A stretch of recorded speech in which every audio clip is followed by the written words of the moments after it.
can do anything with this. It's just volleying. Every hit, but the spark is gonna hit, and the shield's gonna connect.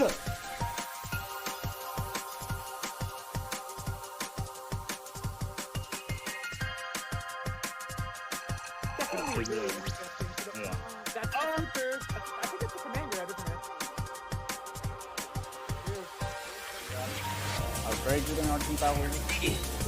Right in time.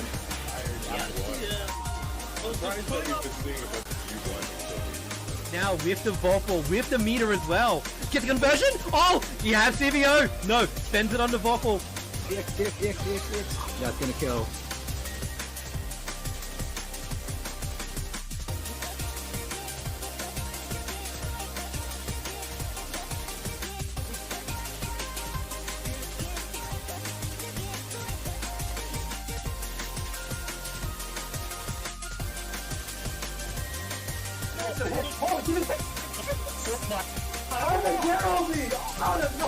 Changing up the cycle, jumping in.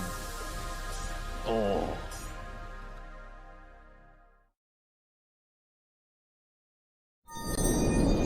The man, the myth, the legend. The man who put Waku Waku on the map. The man who made Dino Rex a cultural touchstone. The man who refuses to eat the salad. You might ask, how can Alex ever top what he's accomplished this year? Where will 2023 take Alex Alchemy? And the answer is quite simple. Vortex Gallery. That's right, folks. Join Alex February 2023 as he breaks the mainstream with Waku Waku 7, plays some KOF, develops real estate and Landmaker, and scrims his scrungus in Rivals of Aether. All official tournaments sanctioned by Vortex Gallery Online 2023. And that's not all. Starting with the Rivals bracket January 13th at Dr. Butler's Scrimblow Scramble, he's running brackets every weekend all the way through to Vortex Gallery Online. And we're calling it the Road to Vortex Gallery. And that's not all. If you like to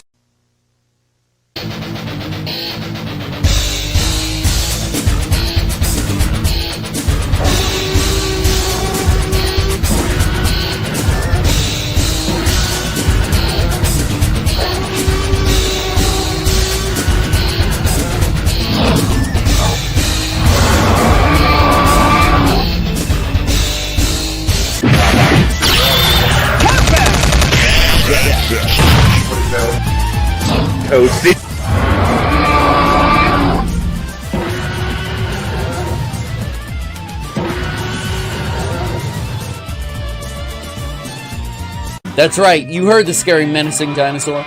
Dino Rex will be at Vortex Gallery Online 2023, courtesy of Alex Alchemy. And by extension, Alex Alchemy's The Road to Vortex Gallery. If there's smoke, there's fire. And if there's Alex Alchemy, there's Dino Rex. And possibly fire. The Road to Vortex Gallery starts January 13, 2023 at Scrimblow Scramble. Check drbutlerevents.com for more information and join our Discord too. The Road to Vortex Gallery. It doesn't need a tagline.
Alright, and with that being said, let me just unlevel these two. Hello, everyone, and welcome back to Vortex Gallery Online 2023. How are you guys doing here today? I hope you guys are doing well.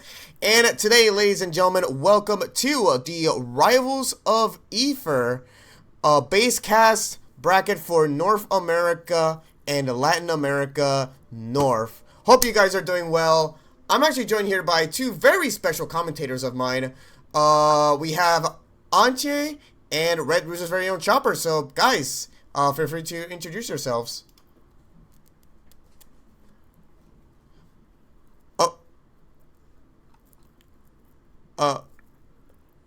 Ante, you're muted.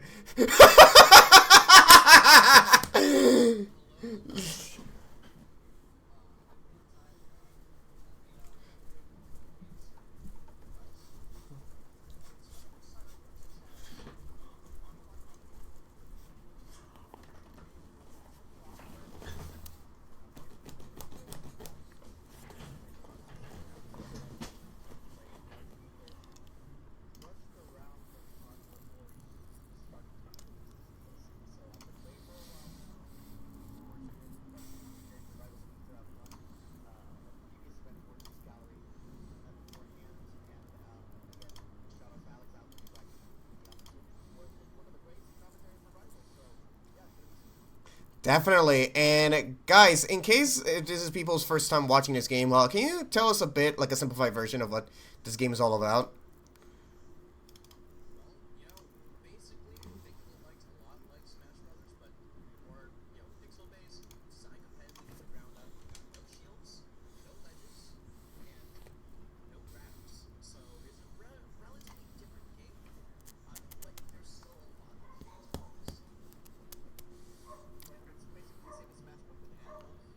I would. Oh my god! I am so. Mix. Oh my god! Feels like it's a balance between melee and Project M, more or less. Most of the mechanics are more accessible, but it's one of those games where it's easy to pick up and then difficult to master. And we are going to see it in the top play.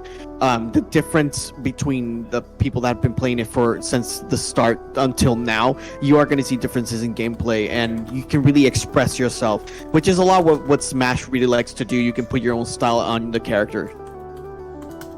I just realized none of you guys what you just said was heard because I forgot to unmute desktop audio. Off to a great fucking start. Jesus Christ. Okay. It's okay. You know what? It's fine because that means that me being muted didn't quite come through. A little blessing in disguise either way. But I guess we'll redo our intros and such. Basically, TLDR. Hello, I'm Anti from the States. Born in the Philippines. Proud to be Pinoy. First Vortex Gallery here. Have been playing and commentating Rivals for a long time. And I am Red Rooster Chopper. I'm a commentator from Puerto Rico. Been doing this for about 6 years now. Started with Smash. Been playing Rivals since Ori was first announced as DLC, so I've been playing for a while now. Starting up commentary. I've been getting a lot more gigs in regards to Rivals commentary. A huge shout out to Alex for giving me the opportunity as well, and getting the opportunity to cast with Anti is going to be great as well. One of the mainstays in Rivals commentary. So it's going to be awesome. Hell yeah. Yeah. And as you guys know me, I'm Alex Alchemy, of course, the guy who refuses to eat the fucking salad. If you know, you know. But yeah, I'm proud to get this game, at least a basecast version of it, here at Vortex Gallery, especially representing some of the more stronger regions in this game, which is North America and Latin America. Tried to do all of the Americas, but that didn't really work out, unfortunately, but maybe for next time. But yeah, if you guys know me, I started getting into this game like around Act 5, which is my last charity thing, which I just played the game, and I remembered why I fell in love with it when Rollback first came around, and I'm like, wow, this is better than Smash Ultimate. I fucking love this. So ever since then, I've been trying to get involved into the rival scene more, trying to promote this game. So so more people could play it. Especially more so with Workshop as well. Shout out to my boy, Wattmelon, the creator of the game Fridge. But yeah, I'm just trying to promote this game everywhere, especially in the niche fighting game community. Even here in Puerto Rico, whether it be base cast, like your favorites like Olympia, and Maple, to workshop ones like Barack Obama, Gay Fridge, and if you're gonna be fucking OP as hell, which I fucking hate, Ronald McDonald for some fucking reason. I don't even know. But regardless, Rivals is a fun game, and I hope this tournament proves to you why this game is awesome and why you guys should definitely play it. So, yeah. Here's how we're gonna do things. First of all, of course, this is gonna be replay only. Spectating is really unreliable at the moment, so this is the safest way you can show every single game. I'll give a bit of a spoiler. They're already in top 8, but we're not. But please do not spoil it on chat. We're going to make this as blind as possible. I guess you could say, quote unquote. We already know this shit, but whatever. But yeah, really good bracket here today. Unfortunately, got a lot of DQs, but that's something you have to expect. But regardless, we have a lot of good players going in here. So before we get started, why don't we give a special shout out to some of our sponsors real quick. Alright, so starting things off, as you guys can tell, this is all part of a special event called Vortex Gallery Online 2023, which, if you guys don't know, is a online super major brought to you by the same people that brought you Anime Evo, 956 Productions.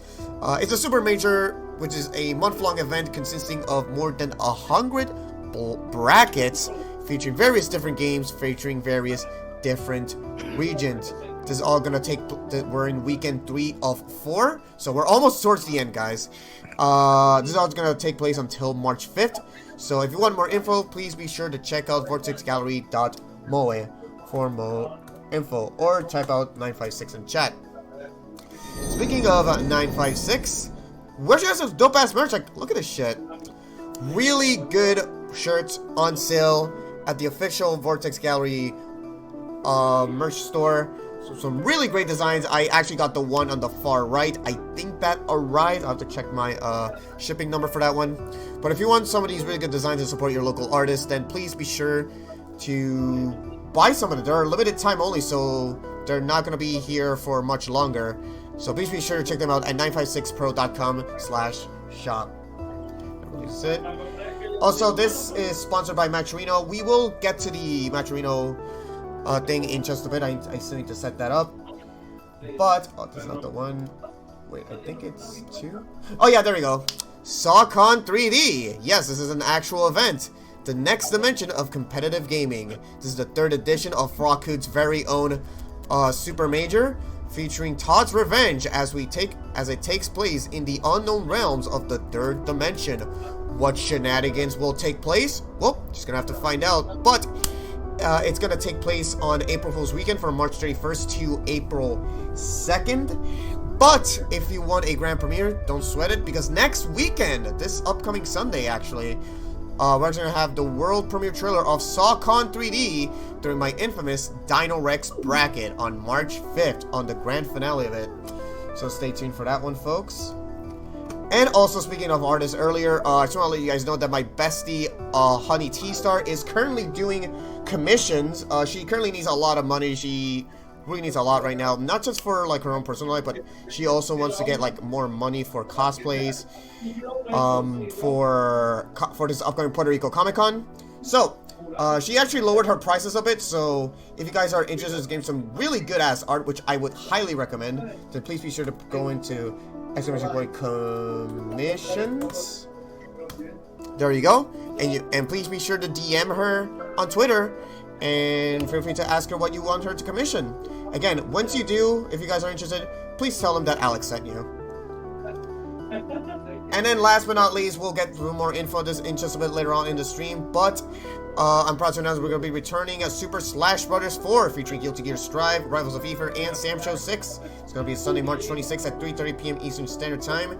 It's the monthly between me and Toast Riders, so if you guys want to get into that, be sure to put in SSB.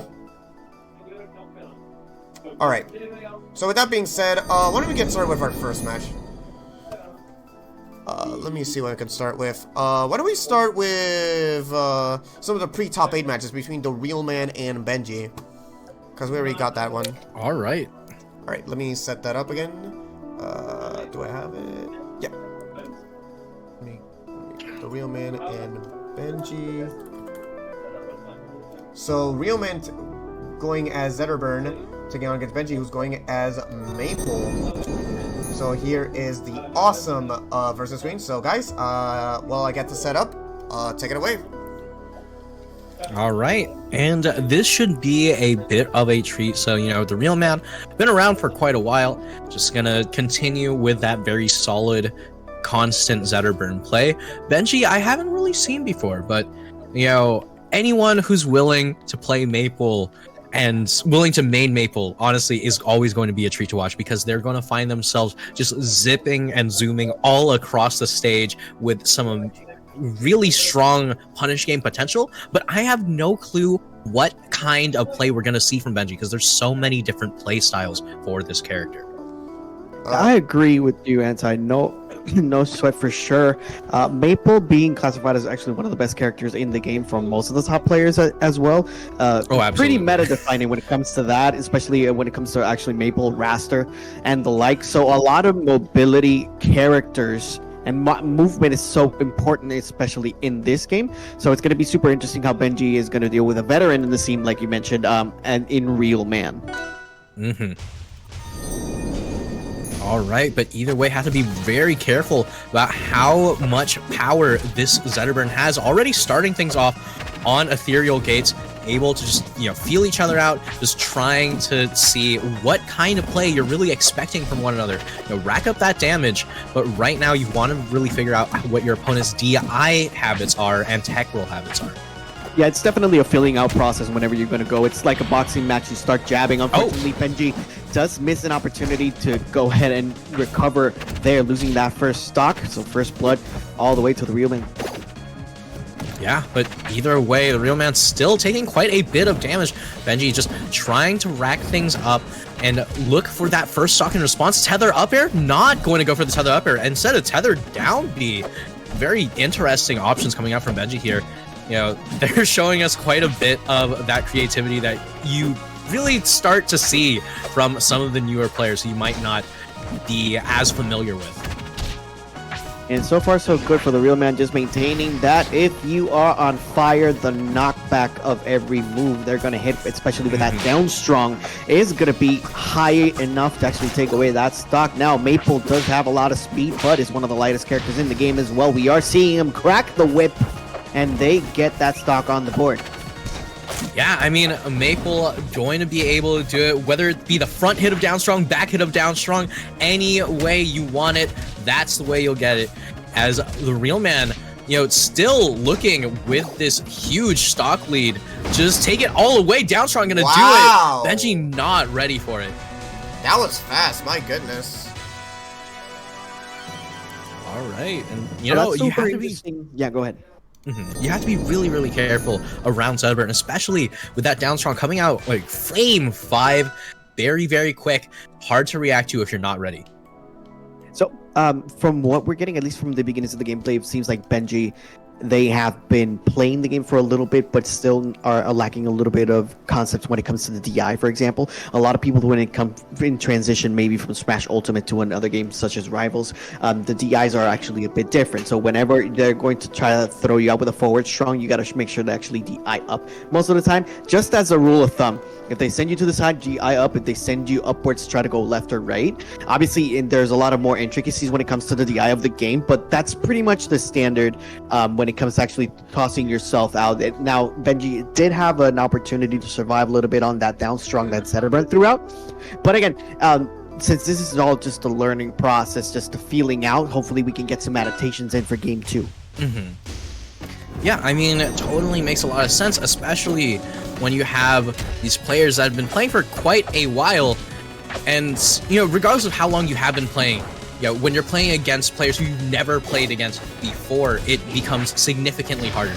And, oh, Lord, on Rockwall, that 4-strong is absolutely going to take it if you're not ready for it. Rockwall, one of the smallest blast zones in the entire game. And you can see Real Man just looking and waiting for these rolls, these panic options, just absolutely in Benji's head. turning up the heat, no pun intended. The real man just bringing everything with another down strong, going for that neutral special as well.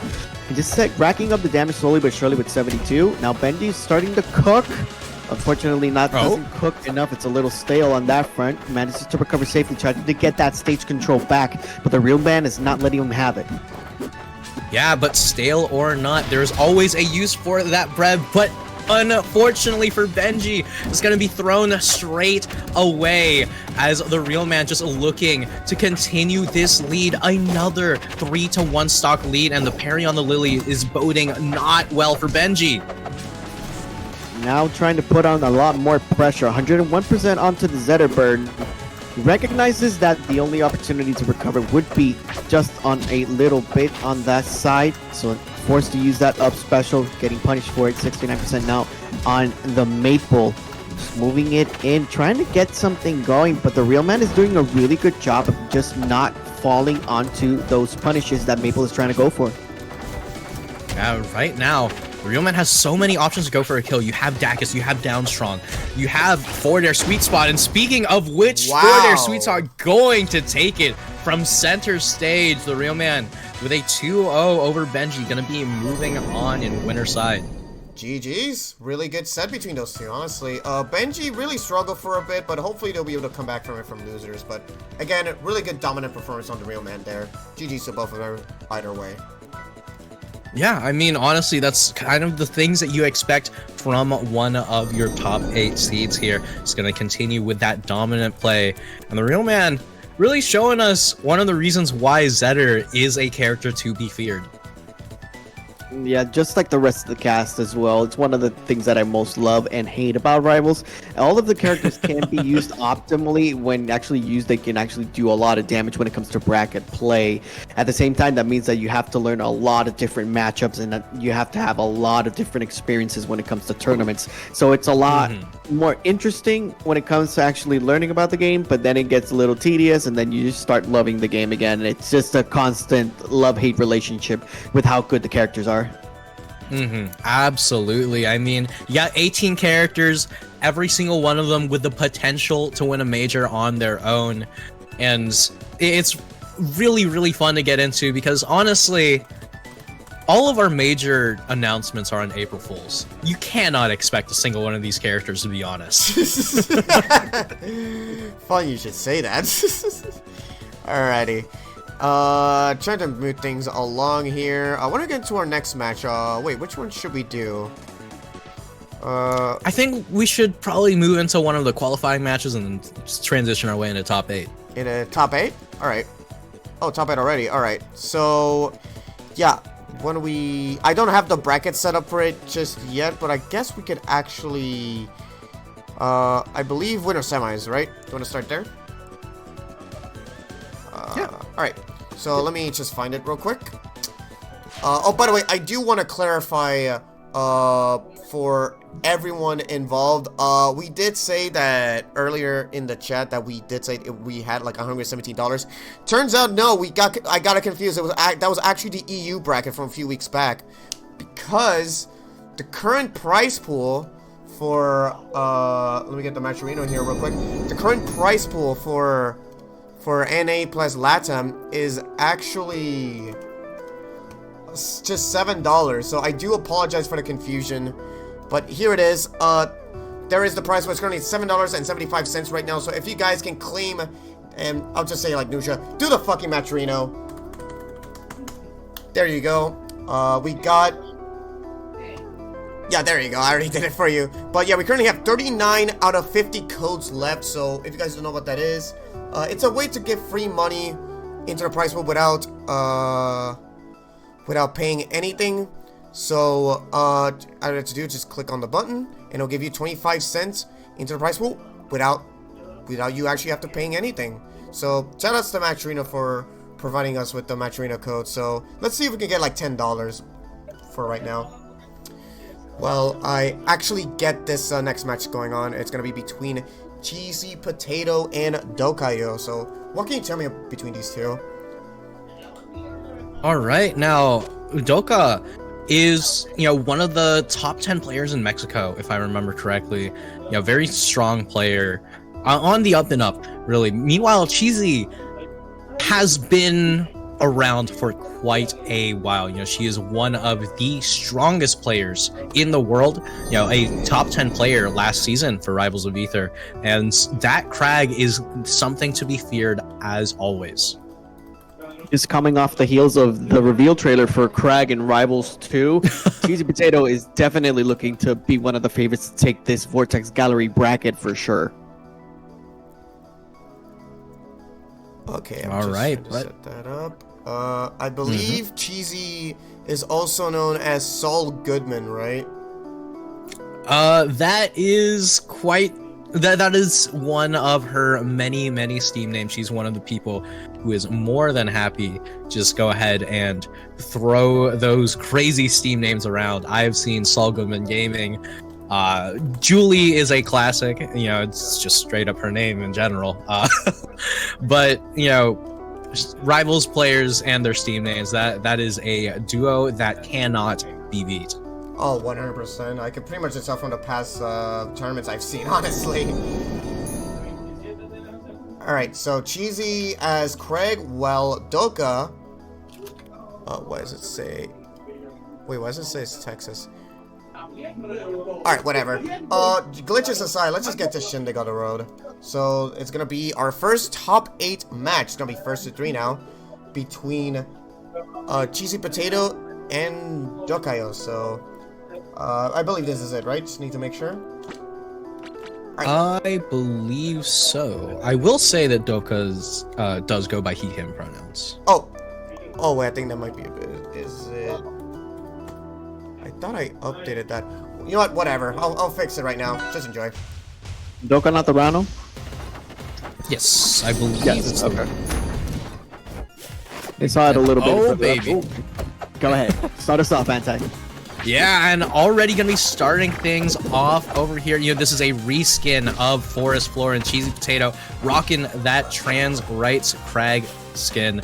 I mean, she is an absolute monster with this Crag. These edge guards are going to be so terrifying to deal with. And one of her very standard practice partners is Darai, one of the best Ronald players in the world right now. Yeah, doing a really good job of maintaining that advantage, 101% now. Oh, that forward air. Catching Doka actually moving to the right side, which is why we're seeing the DI actually go straight onto the right blast zone. Taking away that first stock, now CheesyPotato actually trying to maintain that lead. Doka not letting him have it, trying to maintain that stage control and using those needles to rack up that damage slowly with the poison. Yeah, and meanwhile, Cheesy, she's just trying to find her way back down onto the ground. There's so much of these poison stacks, so many hits, and so much percent, but no kill in sight just yet. You have that rock right there, and she's just going to be positioning around it, trying to stay alive for as long as possible, and any stray hit could lead to a kill. One of the many reasons why, at least for myself, playing against Crag can be very tedious to say the least. Already surviving up to 195%. Crags at this level, especially at the abilities that CheesyPotato has, they survived so long and hit him with another fair. She is on fire right now, and the defense has been outstanding by CheesyPotato. Yeah, I mean, Doka right now just needs to find some way how to see out this stock, but we saw with that no-stack tongue earlier, might not necessarily be ready to deal with a Crag at this percent. You know, when you're at these high percents, your kill confirms that you're used to don't really work in the same way. You have to throw out some kind of kill option, but Cheesy's playing so well around these rocks. It's so hard for Doka to actually take the stock. 240. Can we get the 50? We do get the 50. Now the rest is going to be 275. Actually going for the downers that time just to apply that damage. Almost at 275. Can I have 275? Forward strong. Actually going to hit him. So it's a 3 stock. And CheesyPotato surviving up to 267%. Oh my lord, a 3 stock to start things off. CheesyPotato looking like the unkillable demon queen at this point. Yeah, she's just continuing with this onslaught, with this Crag, with a very terrifying punish game that Dokayo's just not ready for it and not ready to deal with her defensive DI. It's so tough to deal with. Yeah, once you get that top level Crag experience, you start actually trying to get those adaptations in to see what you can do to deal with them. But the fact of the matter is that Cheesy has perfected Crag to a T, in the sense that most of the time we are seeing her playing that ground game. It gives them less opportunities for them to go onto the outside, and Rano is susceptible to actually getting gimped, especially with somebody like Crag that's being used the way that CheesyPotato is using him as well. So it's going to be super pivotal for Dokayo to actually increase the level of aggression and maintain Cheesy right at those close quarters, in my opinion at least, just to make sure that they don't have any type of options available to them to actually move away from what Rano really likes to do. Yeah, I mean, a large part of it is, right, you have to be getting rid of those defensive rocks. You have to have the high percent kill confirms down. You know, we saw some no-stack tongues, but we didn't see them lead into raw up strong, which absolutely would have been able to do a beautiful tech from Cheesy to make sure that she doesn't get wall jump fair there. You know, just not able to seal out these stocks early, but this is looking much, much better than the last game. Most of it has to do is exactly with the stage too. Unfortunately, that is going to get parried onto the forward strong. But I feel like at the least amount of space that you're going to have between yourself and the Crag, the easier it's going to be for you to actually keep that pressure up, which is exactly what Doka really wants to do. Yeah, a little bit of an overcommit from Doka here, but gonna be able to slide back onto stage. Not too much trouble here, but Cheesy is absolutely ready for any opportunity. Baby dash jab mid combo. If she has the tech down on lock, and Doka is on the receiving end of it all. Yeah, this is looking like a done deal. I really want to give Doka the benefit of the doubt, but at 105%, it took him almost 200 plus and couldn't even take away that stock either. There's just levels to this game, you know, and Cheesy being number 10 in the power rankings across the world, especially in Rivals in particular, you know, you're gonna have a little bit of a breathing room when it comes to this. It's gonna be back to the left for sure. Yeah, I mean, definitely terrifying, especially when, you know, her main practice partner is a Rano, right? This is very, very difficult to be finding yourself, and Doka right now just needs to find some way how to deal with this Crag. Just needs to get one stock able to get back to stage, but are you able to get this edge guard? I'm trying to spike him down, but because the platform from the up special was already available, not quite going to be able to get that. Now 145% throwing out the boulder onto the left side too. 167 on CheesyPotato. Oh my god, that was on the rock. Oh man, that's just unfortunate.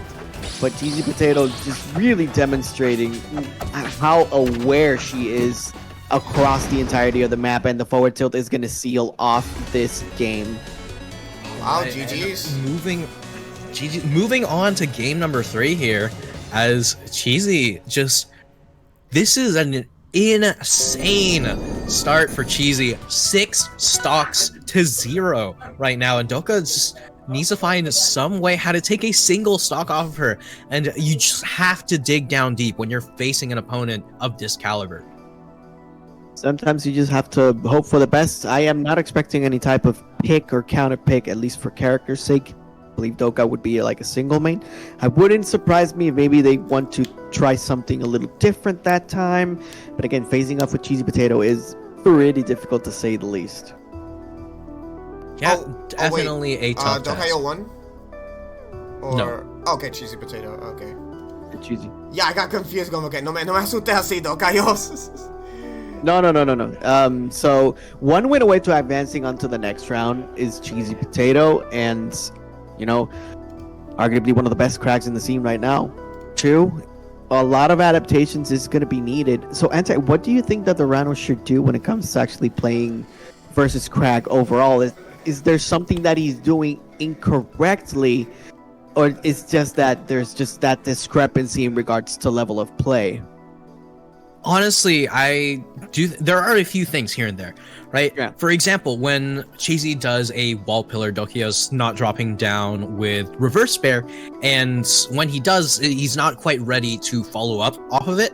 And there's certain times where, you know, he gets a no stack tongue, and it has the opportunity to get a kill, but you do need to be ready for things like, just raw up strong out of the bubble, or, fair spike up strong, Nair Dacus, etc., etc. There's a lot of mix-ups that you can add in here that Doka's just not quite ready to go for. But the thing is, until you find yourself against a player like Cheesy, you don't really need these mix-ups yet, so it's not really strange to see that it's not as practiced. Okay, so the level of play really is playing a factor, especially since these are people that have been playing Rivals of Aether for a long time, right? So as the meta progresses in every single game, especially for platform fighters, keeping those offensive strings on deck and just taking advantage of, well, for lack of a better word, your advantage, is actually what can differentiate the top players from the rest of the crowd. Oh, absolutely. And right now, Doka just trying to find a full stock, still gonna be going down yet again. Costa Rica in shambles right now.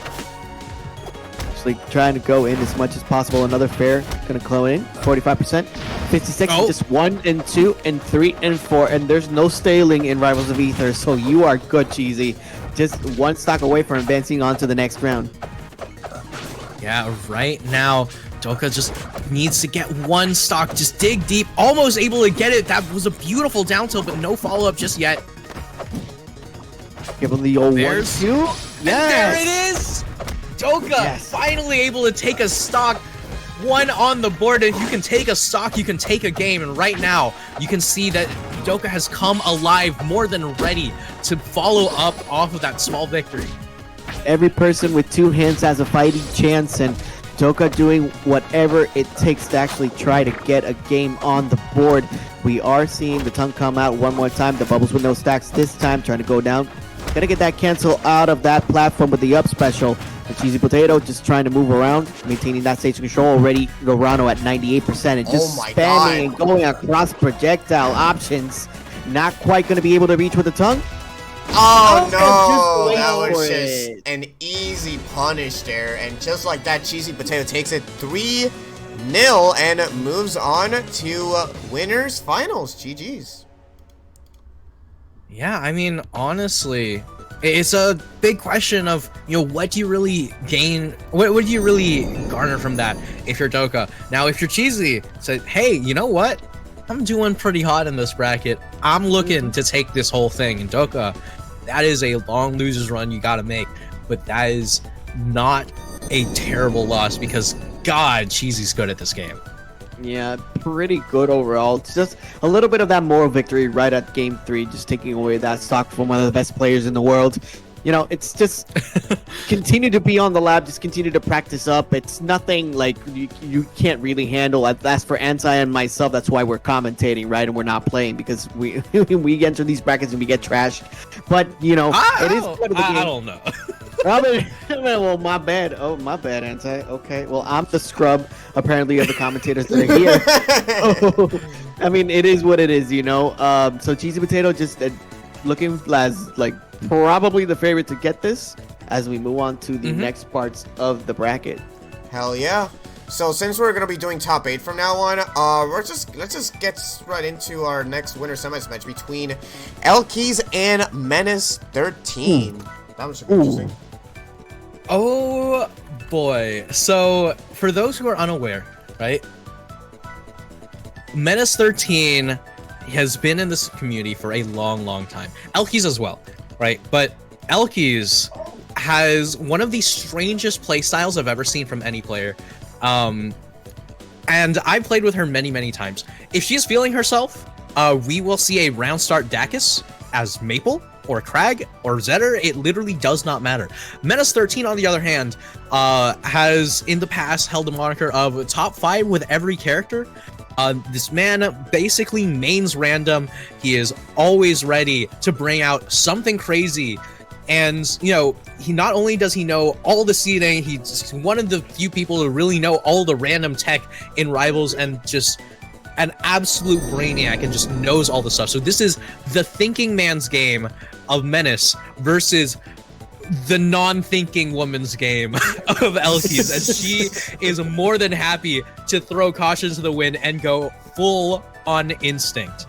And let me just say that these layouts that Alex Alchemy has been putting up have been amazing and fantastic. Hey, and Menace 13 actually having Sackboy as their main character is fantastic as well. And Elkiies, you know, rocking a couple of characters as well. She is very experienced when it comes to Rivals of Aether. So we are in for a banger of a set for sure, Anti. Yeah, absolutely. I am more than ready to see this one come on in. But right now, it's a question, who is Menace actually going to be playing? Because he has been playing a lot of Olympia lately, has been playing a lot of Daedalus over the years, might even be bringing out stuff like Hodan. It really depends on who he really feels is the stronger character for him right now. Meanwhile, Elkiies is probably going to be rocking that Crag. We see it come out online a lot. You know, one of the best Crags in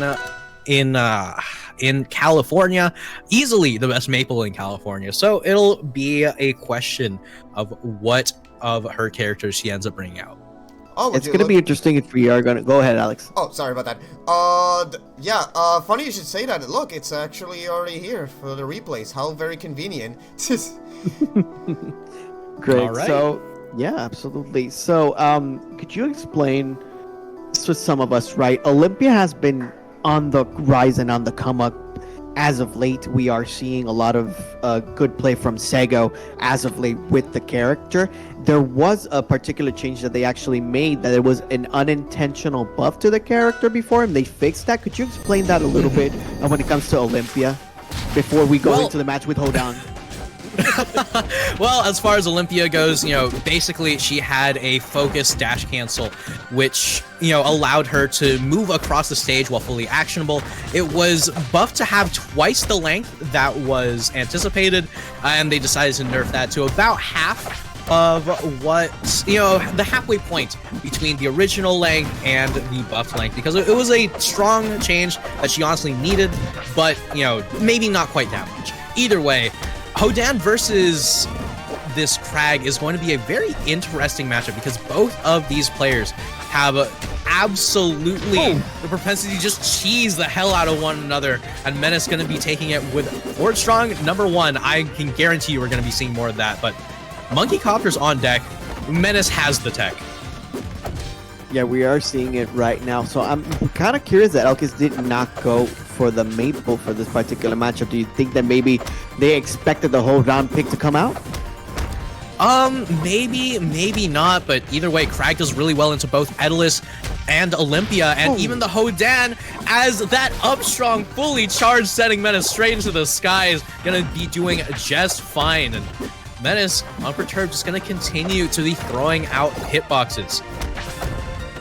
Good parry onto the recovery cycle. Now Elkiies trying to keep this monkey at bay. A really nice color for Menace as well. Trying to get some stuff going, but now stage control is fully on. Oh my god. Wow, nice save there. God damn. The little chips of the rock are actually going to save them from certain death. Now Hodan is trying to get some more momentum going up. Strong are going to start falling from Elkiies, and we're just seeing strong attacks out the wazoo from both of them, and finally forward strong from Elkiies is going to take that stock. Oh, Elkiies, please never change. As like I said earlier, right, we are going to be seeing way more than just one strong attack to take this set. But oh my lord, canceling on the rock. Was she in hit stun that entire time? That is absolutely insane. Menace bringing out some forbidden Hodan tech to take Elkiies stock away and bring it to last stock. Monkey Coptering back onto stage. This could be big. Oh, dangerous situation. It was big, but big for Elkiies. Fortunately, that SD is going to cost him the game. Menace 13 needs to be careful when it comes to the recovery from Hodan. It does require a little bit more position, using the clouds whenever you're going to use that up special and trying to move around with the Monkey Copter. It could be, you know, a little tricky, but, you know, if it... Let's see what's going to happen now as we move into Game 2. Menace 13, as you mentioned, has a plethora of different characters at their disposal. So hopefully we can see some changes or continue with the Hodan. Who knows? Yeah, I mean, only time will tell. This Hodan very, very potent. And if anyone's going to be able to show us some new, forbidden tech, Menace 13 is more than happy to. Man's managed to break cancel with up strong onto the rock, and it still sent Elkiies towards the left. I'm confused. I do not understand what's going on, Menace. You're gonna have to make a write-up for that one later on, but either way, showing us something fun to begin with. Game number 2 is a question, though, as what are we gonna see? More Hodan, and oh no, you cannot leave this stage open against Hodan. Can I say a fun fact? From the Yeah, Road to ahead. Vortex Gallery tournament that we hosted a few weeks back, Chopper fucking hates this stage. Can you tell us why, Chopper? Okay, so for the longest time, I was Sylvanos main, and I think that pretty much explains it. But really, the fact that you actually have those pineapples right on the stage, it makes it difficult since I'm a scrub and clearly Anti is not a scrub. Most of the recoveries that I actually go for were a little bit low, and whenever I try to actually go for those second jumps, since I don't have the complete wall to actually be able to recover, it's a lot more difficult for me. As we're And there you go. As soon as you said it, it's pineapple. fail the recovery, so that's one of the reasons why I actually hate Air Armada. Additional to the fact that I've seen quite a few techs from Crag just getting onto those platforms and going for that up air double confirm. Yeah, I mean, I totally get that, but, Menace looking for it all, and Wow, this is one of the reasons why this stage is so Get terrifying. fucked, bro. Get fucked. That's karma for you, bitch. Yeah, I mean, you have to be very, very careful against Hodan on this stage. This is one of my must bans against Hodan. You have to ban this stage. You have to ban Tempest as well if you're playing the Crag. There's so little that Crag can do against Hodan if he can nab that up strong on the side of the stage. With that said, though, Elkiies slowly but surely just bringing it back. 135% onto Hodan, and because of the survivability that we've seen from Crag and a top level play too, it wouldn't surprise me if they take that stock she does and manages to actually keep it with only 29% of extra credit. It's going to be pivotal for Menace to actually maintain that momentum that he was crocking with. At the same time, forward tilt, 29% of extra credit, and he wins game. Yeah, I mean, 29% is literally just one conversion could make that up immediately, but the EX dash attack to start things off, and another up strong, going to be able to tech that one. Forward strong not going to connect. Menace on stage, not going to get that up strong just yet, but these EX moves are going to get closer and closer to killing. Just putting up those clouds, gonna get that rag onto the play.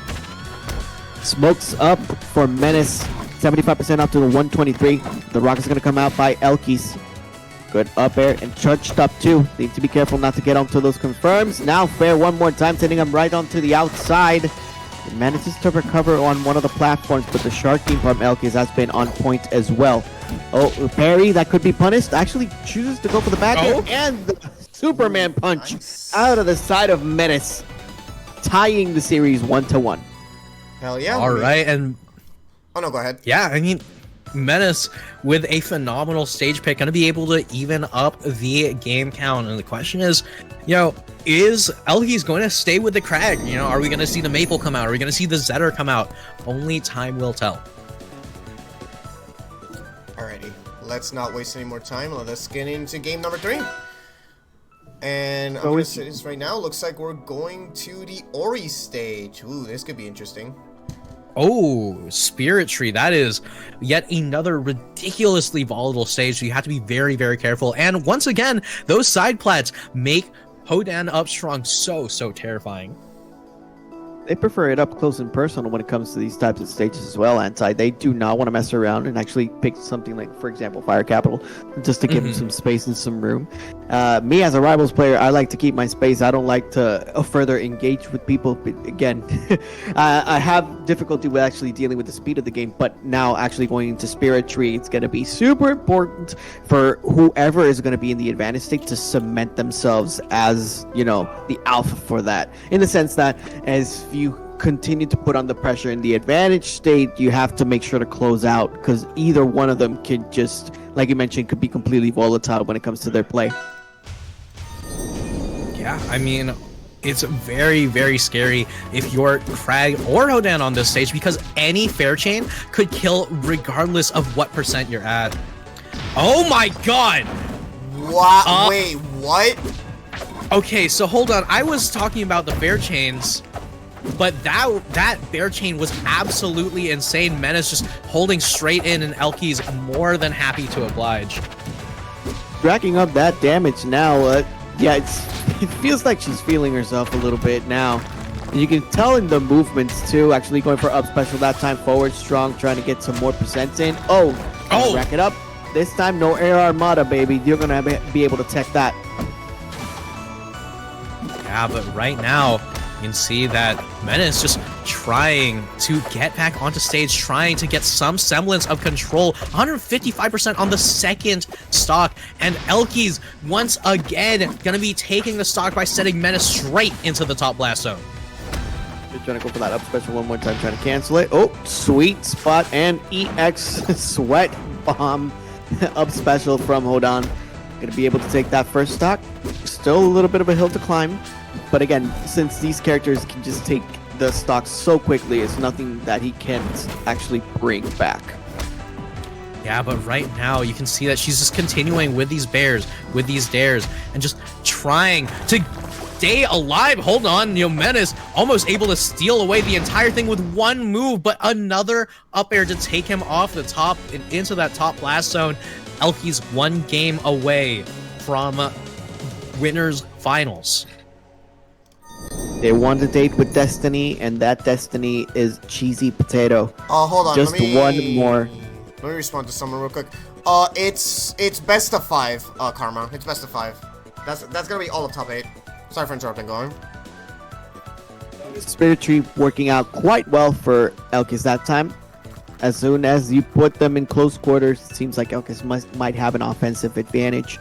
But so far, so good. It's like you mentioned as well, Anti. The first person to actually get themselves going on that stage really just sets the tone for the entirety, and then it's a little bit of a hill to climb. What do you think Menace has to do, especially to deal with Elkiies' offense? If I'm going to be completely honest, knowing Menace, he's going to find some kind of cheesy thing. I don't know what in the world it's going to be, but we saw it earlier, right? With an up strong at like 20, he still managed to find some way how to cheese out a kill. I believe in Menace to bring out the forbidden tech. But we shall see what exactly this turns into as Menace with the counter pick going to be looking for this. And all right, Treetop, very interesting stage choice here. Very strong for cracks who want to play vertically, but Elkiies a lot less vertical and actually just going to go straight downwards. No upwards momentum at all.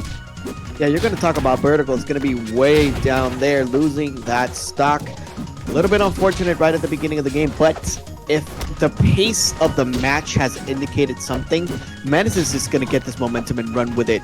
But now, Elkiies doing a really good job at actually defending versus Menace when setting up the edge guard situation, maintaining that stage control, and using that side special cancel out to the nair.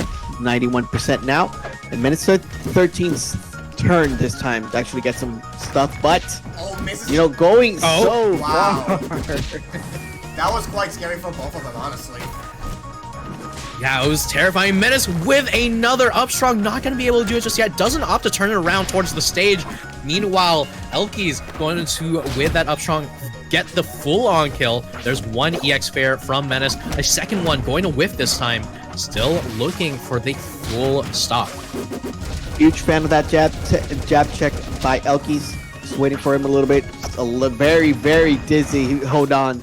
That's racking up some more damage all the way up to 159, but gotta go for that sweet spot of special. Not much you can do there if you're Elkiies.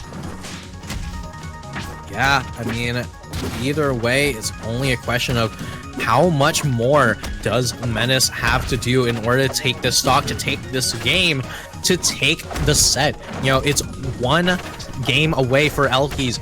Menace still has to take 2 full games, and right now, it's looking quite good for him to bring it to game 5. Same time as Elkiies, the one that was actually racking up some more damage onto Hold On. Responding back with 80% now, just hitting him with the Superman punch. Trying to get him with the cheeky up strong. Just barely missing that time, and the snipe with the rock too. 101, nope, it's not gonna matter. Gonna go for that setup with the EX up special. Hold On and Menace forcing that game 5. Yeah, I mean, that was terrifying for Elkiies there. You know, Bear 1 up B is a very, very powerful confirm, but Menace doesn't even need Bear 1. Gonna be nabbing Bear 2 into the EX up B regardless of Elkiies DI. Just gonna follow her straight into that blast zone and sending her straight there to bring us to a game 5. Menace just showing us exactly how strong this monkey can be. Our first game 5 of this entire stream, actually, so this should be very exciting. Yeah. So It's gonna be really good. this is still anyone's game. This is still a spot in winners finals. Again, you guys are seeing basically some of the best players that we have in all across the region, both of them really playing out of their minds. So I honestly can't wait to see how this will end, as we're actually going to go over the Tower of Heaven, which, by the way, is my favorite stage in this entire game. Alright. I mean, not a bad choice, Tower of Heaven. You know, you got your standard triplats, so that way you got a lot of platform movement available to you, and a lot of platform extensions available to you as well. Mm-hmm. Plus you get... And the music is bangers. Oh yeah, it's definitely a banger. Well, not much of a banger as that kid who gets his head popped off when you do it up tilt. But hey, that's besides the point. Let's just get into it. Poor-eyed, poor-eyed. Alright, indeed. Game number 5 gonna be played in Tower of Heaven. One of these is actually going to ascend into heaven, which is winners finals. CheesyPotato just waiting comfortably as these two continue to duke it out. Pretty even start so far, Anti. Yeah, I mean, right now they're just trading blow for blow, hit for hit, percent for percent, stock for stock. And right now, both of them just getting so close to that blast zone. Neither of them passing into the great beyond just yet. Up strong, not gonna do it. Beautiful tech from Elkiies. But no recovery for Menace, just barely missing out on that recovery. Great parry, though. Yeah. What's the follow-up? Going to get the stock. All of that was set up just because as soon as Crag uses up special again, the people that are landing on said platform go into falling state. That being responded back with a big forward strong by Hodan. Now the differential is going to be on Elkiies' side differential of almost 60% on that time. Now 103 after that back air fair, sending Hodan right onto an uncomfortable situation. And look at all the height that Hodan is able to do, especially when doing that copter, the gorilla copter.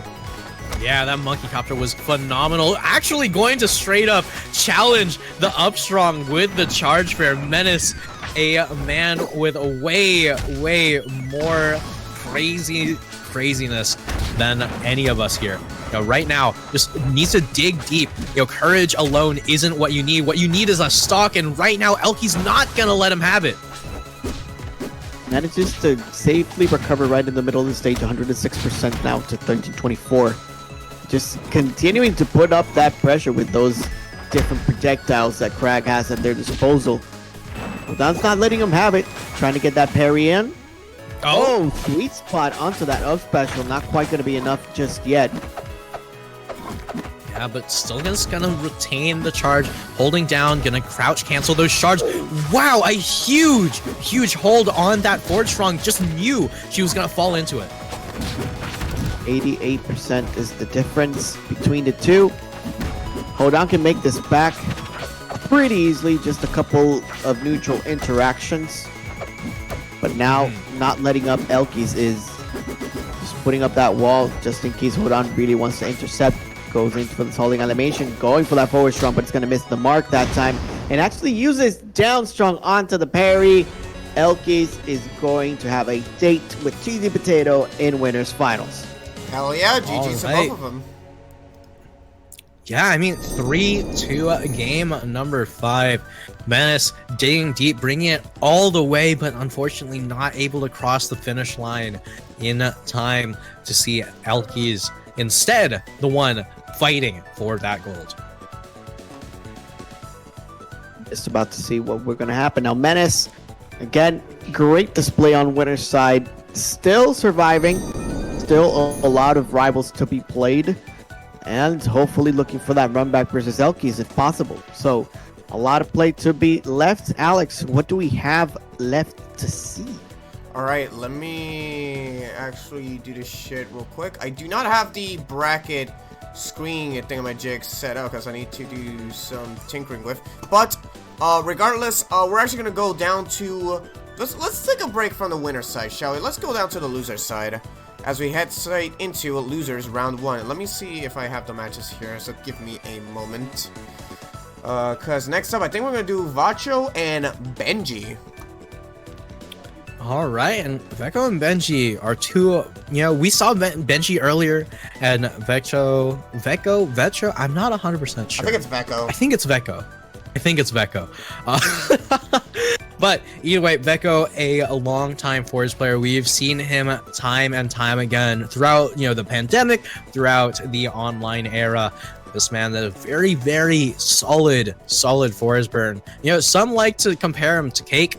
It says that it's essentially Cake Assault, just not quite at the same level yet. That's going to be super interesting to see as well, because we did see Benji actually playing before in bracket with the Maple. What do you think of this matchup in particular? We have seen it at the highest level, obviously, with Soul Rifle and Cake Assault actually representing their respective mains to the toppest level of competition. But what do you think of the matchup overall? Because there is a lot of discord when it comes to actually Force Burn and its place in the meta, depending on who really wants to consider it, how good it is, how bad it is. It's always a debate. I totally get you on that. And now what I will say, regardless of how you feel about Force Burn as a character in the meta, Force Burn versus Maple is something that has been for a long time considered a favorable matchup for Force Burn. Now, Force Burn doesn't have too many favorable matchups out there, but being able to zone Maple out with things like the cape, with those daggers, has so many mix-up opportunities with the smoke, to make sure that she doesn't really have a way to just run straight at him, means that it's going to be a little bit more difficult for Benji to try to get into Vecho's space. It's going to be super interesting as we're moving into getting those replays in Vortex Gallery Online 2023. Huge shout out to every single sponsor that made this possible, and obviously to Alex Alchemy, who's been running the stream and holding it down, as well as Anti, one of the mainstays in Rivals commentary, for actually participating in one of these events and giving me the opportunity to actually be a sponge and continue to learn about the game. Definitely, I'm glad you guys are having a good time. Honestly, I really love this game. Yeah, I mean, it's a great time. This game has essentially changed my life, and I hope that I can impart some of that joy to some of y'all as well. But either way, this game's been around for a long time, right? We've seen players come and go. We've seen the rise of players like Ralph, Full Stream, some very old names that some of y'all might not recognize at this point.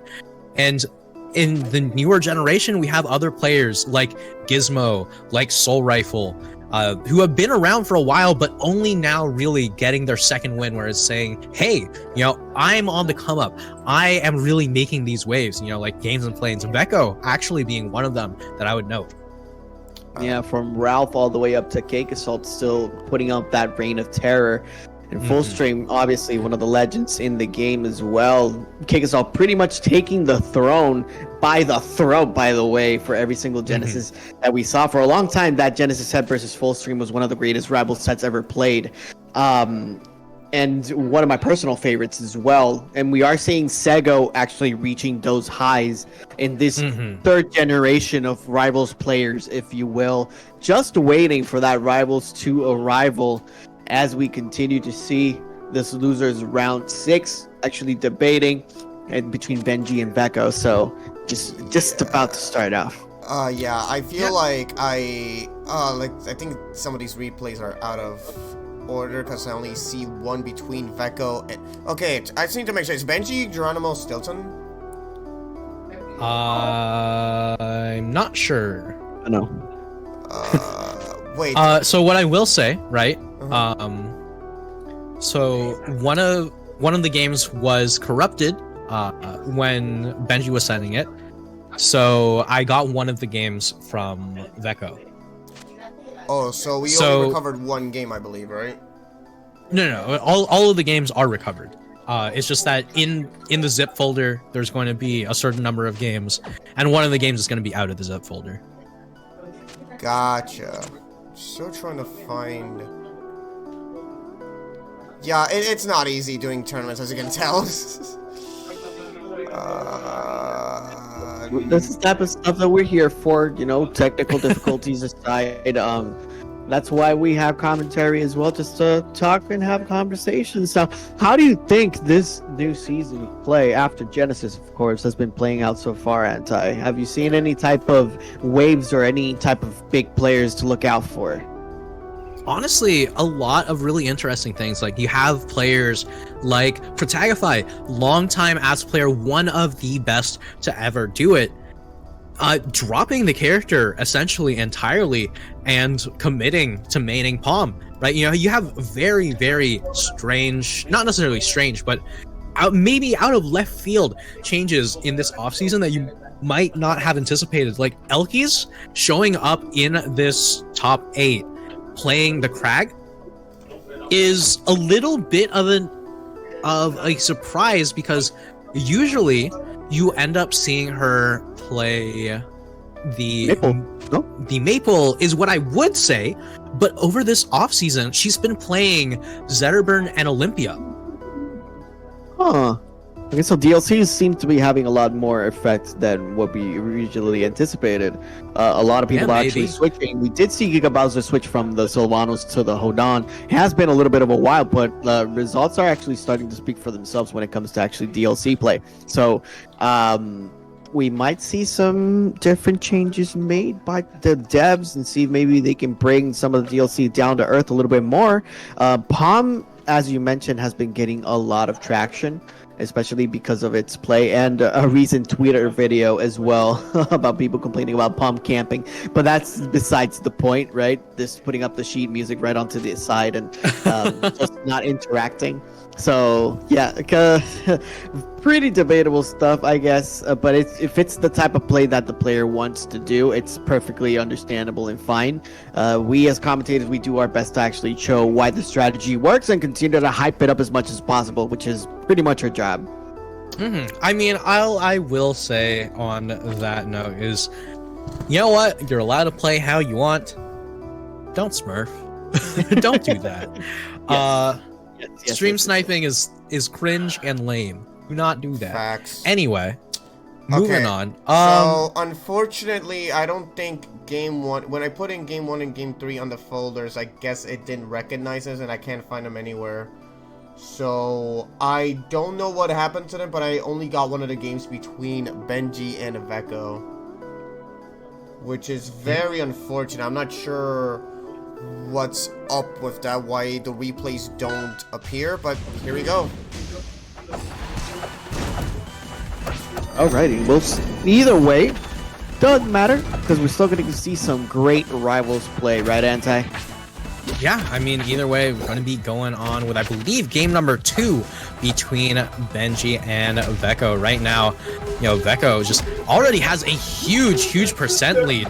You know, just putting Benji in a lot of trouble, 110% and counting. Down strong? No, instead just going to set up smoke and look for the down strong later on. So far, so good for Vecho.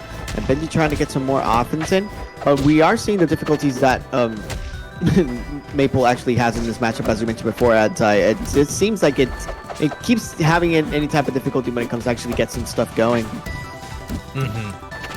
Yeah, it's a big question right now. You know, Vecho just needs to find some way back down to the ground. Benji, very strong, you know, up airs to keep Vecho in the air. Big parry. Not going to be going for an up strong just yet. Knows that it won't kill. Instead, looks for a rewrap, but, you know, rewrapping this gift is going to be a struggle. That one sent off into the North Pole, where Santa's going to be able to send it off wherever he wants and return to sender from Vecho, as Benji on one stock left is in a lot of trouble. Yeah, Benji now trying to get some more momentum in, trying to get those wraps and reps in as well. Get a little bit by the Lily. Just moving forward with a couple of jabs, forward tilts, and just moving forward. Vecho is. So far, the Maple trying to maintain as much stage control as possibly can. But what do you think needs to be changed by Benji to actually try to fight this force burn?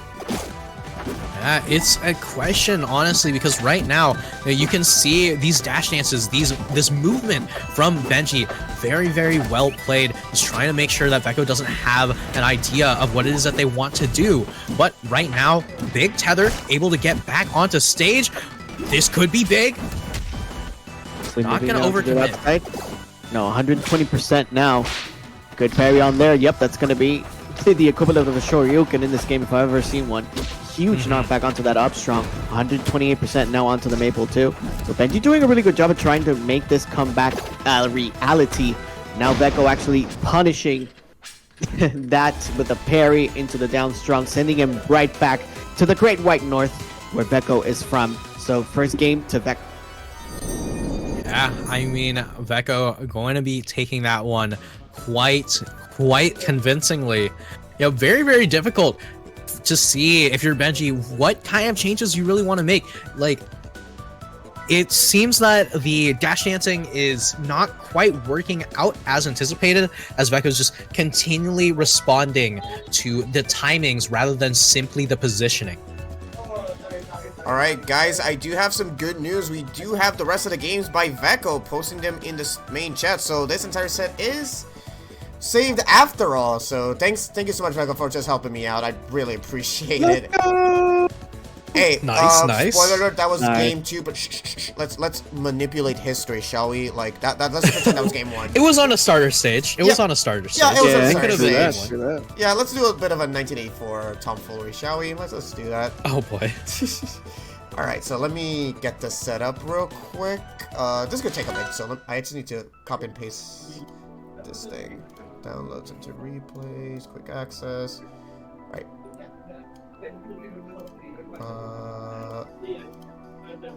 All right, but you know, right now it's a question of what kind of adaptation we're gonna have to see from Benji, or what kind of adaptation we haven't seen from Vecho yet, because Vecho had that one pretty much very firmly in control, as Benji, you know, they were trying to dart around this force burn, but that knife, that cape has so much range. It's so difficult to deal with as Maple. Going on to the melee attackers versus pretty much somebody that has an intangible hitbox right in front or back, depending on where you're going to throw it. It's just basic concepts. It's going to be difficult for Maple to actually go, but once they go in, they have to capitalize on that offense. And Benji, right during the match, particularly on that last stock situation, was able to actually get a couple of conversions into good percents to Vecho. Unfortunately, because of the aggression, Vecho actually sees the opportunity to get that last parry, and that's why they get punished right towards the end with that down strong after the parry. So what type of tempo you're going to have to establish with Benji is going to be very key, and taking advantage of what the entire Maple arsenal of offense is also going to be super interesting. All right, let me restart the game in a bit. Hopefully it's just a simple glitch. Sorry about that. No worries. That's just how it be sometimes. Yeah, but if it doesn't go, then we'll just have to move on to our next game, and I'll just tell everyone the actual truth of the story. So yeah, just tell it how it is, you know. But either way, it's a question, right? You know, we've seen Benji go on a bit of a run through this bracket, you know, just trying to claw their way up to the top 8. Vecho, on the other hand, showed up late, actually ended up getting DQ'd into losers, and just barely managed to come back in time to play into Red Panda to make top 8. Yeah, doing a really impressive job then, if they started right from losers bracket from the get-go. Actually managing all the way up, climbing up the way to top 8. Pretty solid stuff. Let's see how they're going to play against Benji too. All right, for these next games. Well, we're going to see if we can actually see them. Okay, yeah, it's not... Okay, yeah, I don't think we'll be able to see it because it's not appearing on my list for some reason. Oh. Yeah, okay, so I think I think I know what's going on. I think it's because it's less likely for them to appear if you don't send them if you send them individually instead of together via a WinRAR zip. That's what I've been kind of noticing. Cause some of the other games were in individually, and yet they're not appearing on my replay list, and I do not know why. I put them in the replay folder. Yeah, they're right here. They're ROA files, and they're not appearing. So I'm not sure what's up with that. So maybe I'm not looking right, but I don't know. I don't want to hold up the stream too long, so unfortunately, I think we're just gonna have to leave it at that. But I'll tell you the score here into the bracket. Vecho actually taking a clean sweep 3-0 against Benji to move on to loser's quarter. So I'm sorry you guys are gonna have to find out that way, but hey, it is what it is. Oh boy. Yeah. But I'm guessing it was a good effort. Alright, so in the next up, and I hope I got all matches for this one, it's gonna be between SirDewott and the Real Man for losers round 1. So let me find that real quick. Massive apologies for that, guys. I really want to show the entire set. Alright. So SirDewott.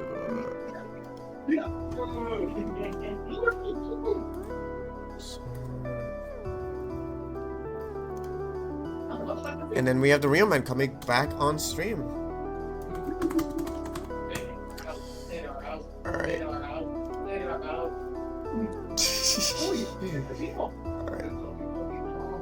Alright, so looks like we're gonna have an Ori and Zetterburn matchup. That should be interesting.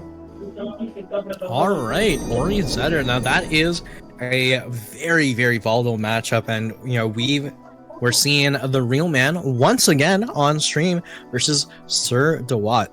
And honestly, this matchup, you know, a lot of Zetter players will talk about how it's very, very difficult for Zetter, and there's just nothing that you can do into Ori. And, you know, so there's some Ori players who will complain like, oh, you know, I get touched and I die at 0. What I will say is, Ori does have a very strong neutral in this matchup, and it'll be very difficult to see whether or not the Ori player is going to be, you know, continuing to hold on to that neutral wins. If the Zetter can get one hit on the Ori, it could be over though. So, Ori favored, not easy. Right, it's just like a similar situation to what we saw with Crag and Hold On. It could be extremely volatile from both sides if they know how to pressure their advantage state and continuing on. So I'm just gonna follow what Anti is saying, and yeah, Ori seems to be a better character given the fact that because of the tools that they have to their disposal. But Zetterburn, again, one touch, if they get him right, it could be enough to actually get the victory, which is exactly what you want if you're Zetterburn. So let's see if the Real could actually do some damage in this first game. You guys are watching the stream, right? Just make sure. I'm watching the game. Okay. Yeah, no, like the Discord stream. Just making sure. Oh, yeah. Yep. Okay, then with that being said, here is losers round 6 between the Real Man from Virginia versus SirDewott from Mexico. Let's go. All right, and here we are, Force Floor, very, very strong neutral starter, but the thing about this stage is that those ceilings are very, very close, and those side blast zones, you have to be very, very careful. Right now, Real Man just looking for some kind of way how to seal out this stock. Down strong gonna do it. He's doing really well. The Real Man putting up pressure onto the Ori for a stock situation, slapping up the percents slowly but surely. Trying to get some momentum, the Ori is. Trying to get some damage in. Throwing out the forward strong, but now down strong going to be converted onto the Zetterburn. Puts Ori on fire. So far, so good. A lot of good movement done by the Real Man, and a lot of punishes too, wherever the Ori really wants to recover. Yeah, I mean, this matchup very, very difficult. If you're trying to make a comeback here, dash attack, go in and get parried. Another down strong off the left side of the stage as the Real Man is going to continue to rack up a bunch of damage to rack up these stock leads. Another down strong to do it, and a down air not going to take it just yet. Man in a very, very good position. Up strong, still not doing it. but this Ori is so close to death, and this Zetter is so far away from a loss. Instead, hopping straight into winners. Yeah, the real man showing the prowess and the years of experience when it comes to Rivals play. And just like you mentioned, Anti, if the Ori really can't get anything going, Zetterburn can cause a riot when it comes to this matchup, which could be extremely aggressive on their part. And again, most of the stage control belonged to the real man from the get-go, maintaining the Ori right on the outside looking in. It is definitely a change of pace when it comes to actually seeing this matchup unfold. Yeah, I mean, but either way, it's a question of, you know, what do you do when you lose your first game in less than 90 seconds, right? You know, how do you make that comeback, really? I don't believe that that's game... I don't believe that's game 2. Oh, that's not game 2? No. Oh, never mind. I'm silly. Bro, don't scare me like that. Look, if you all watched me so long, you know how much I low-key hate the replay system, how it stresses me out when I realize, oh, that's not the actual game, and I'm like, oh, don't tell me we're doing this shit again. And it kind of feels like it's easier if you delete most of the stuff, and then the set that you're gonna put, you just put those in. Yeah, I would suggest deleting everything and just feeding the sets in as you're gonna do it. But like, delete them either way, after you play them, I think that's a good idea, actually. All right. Yeah. But looks like we're actually going to a map that we haven't seen before, which is Frozen Forest. Let's get into it. Yeah. Yeah, the Frozen Fortress. Yeah. Go. Yeah, Frozen Fortress, very interesting stage choice here. You know, much larger blast zones, and honestly, if you're going to be dying to the early downstrongs, having a little bit more leeway with the DI is definitely a good option for you to have. So SirDewott, very strong choice here. I actually really like it a lot. The difficulty that I might find is the fact that once they get him up to the one of those platforms right up there, Upstrong gonna seal the deal for the real man. Besides that, once they send you right onto the outside, setting up the edge guard situation, it could be a lot more difficult for them to actually recover, considering the fact that horizontal movement, while right in the middle, right going across, it's a lot larger. Once you go onto the outside like you're seeing now, it could be difficult for the Ori to actually DI their way, especially if you get hit with that forward strong. Yeah, I mean, it's a question as to what exactly it is that SirDewott has up his sleeve if he wants to be able to take this one back. But real man, off stage, in a much worse position, and a stock on the board for SirDewott. Doing a really good job of punishing that recovery. At the same time, Affair is pretty much going to close out that stock from the side of Real Man. And now momentum seems to be in the favor of Ori for just 1 second, but again, the Fire Lion just comes in breathing and raging. Yeah, I mean, this fire is very hard to extinguish at this point, and the Real Man just trying to find a way how to reset the neutrals. Right now, SirDewott's doing his best try at extinguishing this fire. 18% off of that down strong, fully charged, no charge on the up strong, but is going to be able to catch that top platform. Another 18% off of the down strong, still looking for more. Actually, seeing out the stock seems to be a little bit of a struggle. Outside looking in one more time. SirDewott doing the best they can. Oh, but it's not quite gonna be enough. Wow. A little bit of a DBZ moment there. Upstrong clanking with one of the moves that Ori threw out. Now, the real man taking game 2.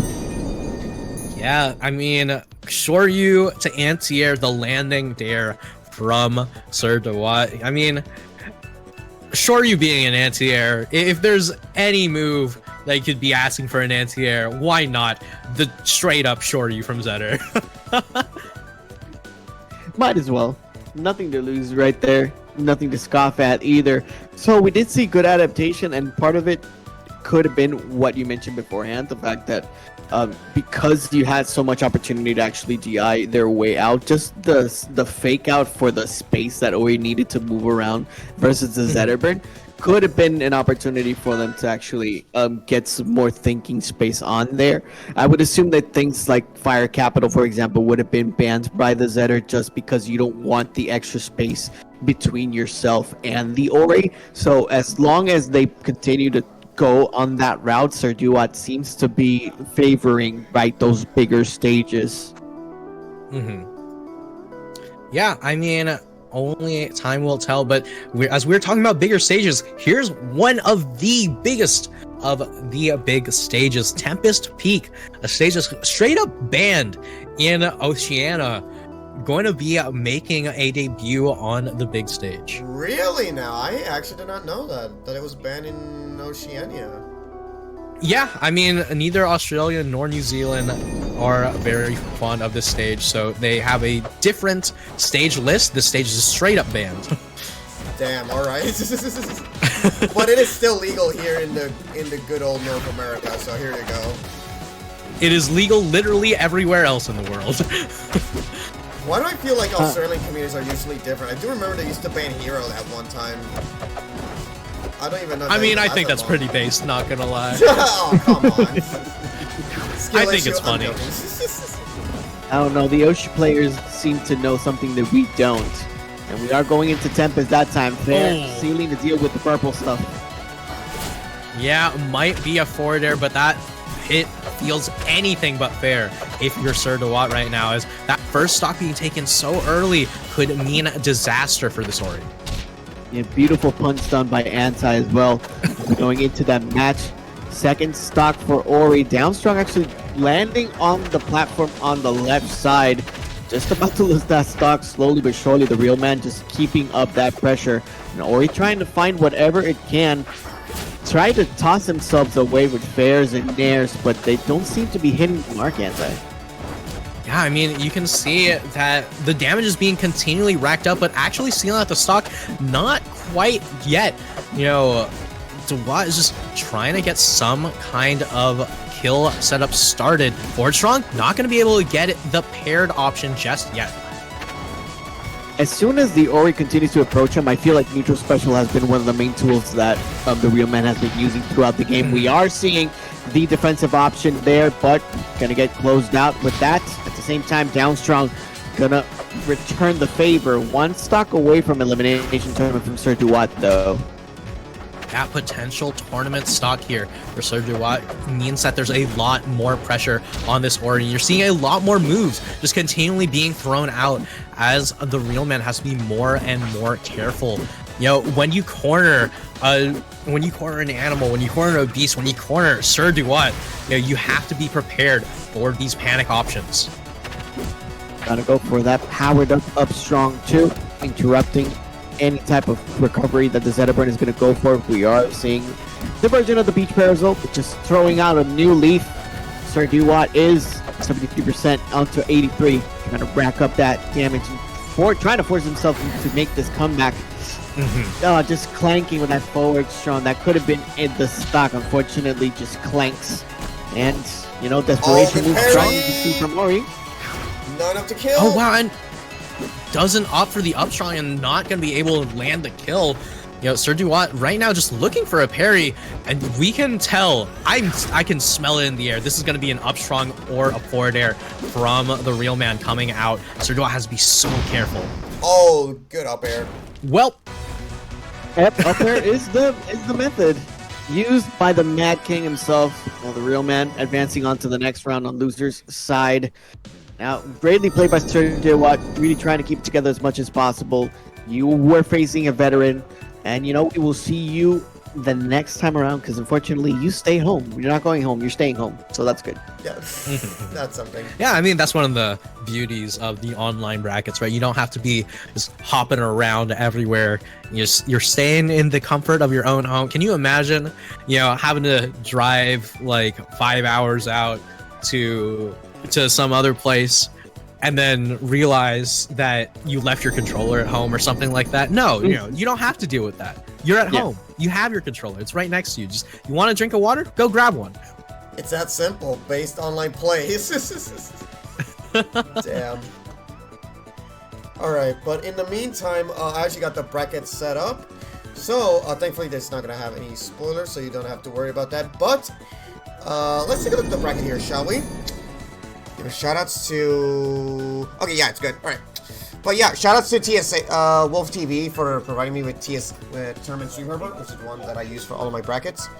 But yeah, as you guys can see here on the stream, as you guys saw, the Real Man taking a clean sweep against SirDewott 3-0 to move on to losers quarters. Same thing with Vecho, which unfortunately we can only see one game out of it, but hopefully that'll be the last of our technical difficulties kind of shenanigans. But yeah, with that being said, we have our top 6 set. As you guys can see over on the winner side, we have CheesyPotato taking on against Elkiies.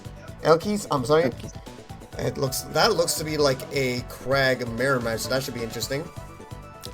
And then over onto losers quarters, we have Menace13 taking on against Vecho. And then last but not least, Dokayo, the lone Latin American, taking on against the Real Man, also in losers quarters. So here's what we're gonna do. We're actually gonna continue towards losers quarters, and then afterwards we're gonna head over to winners finals. So that's good to me, boss. Alrighty. So Alright. let me set this next up. Next up is gonna be between Menace and Vecho. Oh my god, I was about to say, if you guys can get started, that'll be appreciated, but this is all replay, so I'm basically talking to no ones. Anti, he's actually talking to us. So if you could just get started, like, that'd be great. That's true, that's true. All right, well, as far as things are concerned, Vecho, I do believe, is the favorite to take this one over Menace. That being said, Menace, as I mentioned earlier, has things like the Olympia, the Hodan, the Aether on lock, and things like that are very, very terrifying to find yourself fighting against, especially Aether, which is largely considered one of Forsburn's worst matchups. So we might end up seeing some of that later on. But for now, I would not be surprised to see some more monkey gaming. Monkey. Yeah. The Hodan is actually super fun to actually see all around Vecho. Just rocking, he is just a Forsburn main, right? Doesn't switch from any type of characters. You don't know any type of secondaries. Yep, just through and through with the Forsburn. We did have seen Kekisol actually going other characters to not the amount of success that they can bring the Force, of course. But again, it could be just a matter of Menace just looking into his character pool. That could be the difference in this set. Alright, let me get this set up right here. Again, all is going to be first to 3 from now on. So let's just jump right into it. Alright, if I can find it, that is. So, okay, we have Vecho. Don't know who this person is. Vecho. Also rocking the Lovers of Aether skin for Forest members is pretty sick.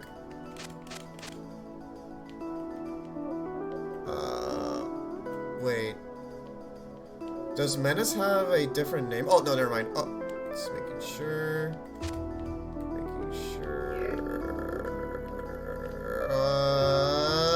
Alright. I think this is game 1, I believe. Believe so. Yep. Setting up for the bangers. It seems like the first stage is going to be Tower of Heaven on their side. And just like Anti predicted, Anti-Stradamus here. Going to be rocking the Aether for the first game. So it's going to be super interesting.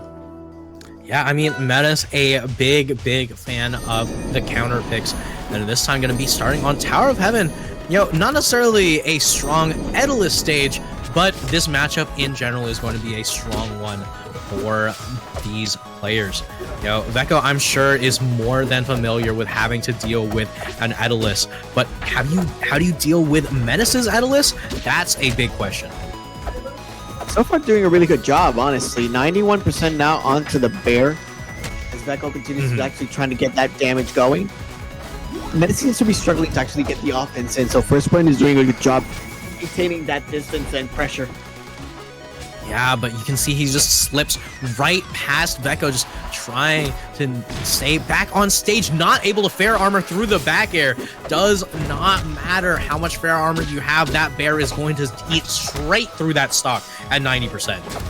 Yeah, we're doing a really good job, Vecho is, and he seems to have a lot of knowledge when it comes to this matchup, and we're seeing just full body armor coming in from the side of Menace. Vecho surviving as much as possible, 128%, actually going for that up special right on the cloud, giving them a second opportunity to actually do so again, and just to recover safely, tanking the middle of the stage one more time. Yeah, but we saw that recovery opportunity, not the recovery opportunity, but the edge guard potential from this Aether. You know, Menace just trying for so long to get the edge guard, but not able to seal anything out, and those are very, very crucial. If you want to seal out this stock, seal out this game, one Dacus could be the start of it all. This armor is very huge. Yeah, 135% now, up to 134. Gonna rack up that damage as much as possible. Does manage to break the Aether's armor and just hits him with another sweet spot back air. 2 times that stock has been gone, 2 times has been with the back air. Yeah, that back air just doing so much work, essentially doing overtime right now. Is Menace just waiting on Vecho's text, waiting on Vecho's panic options, waiting on Vecho's stocks to start dropping, but right now it seems he's waiting on a miracle, just not able to make it back to stage. Good back air. And another back air. Nice. Back airs on the left side. First burn taking away that first game. So in a matchup that could be uncomfortable for first burn, it seems like Vecho has been very well versed in whatever it was that they were doing from the get-go, and Menace seems to be maybe preferring another character possibly for the second game.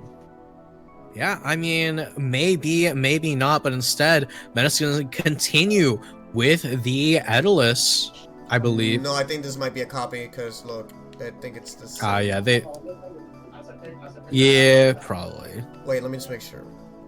Let me count silently, by the way. Well,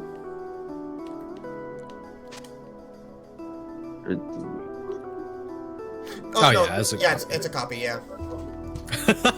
All right, It's a copy. instead going to be swapping off into the Hodan, and I've said it once, I'll say it again.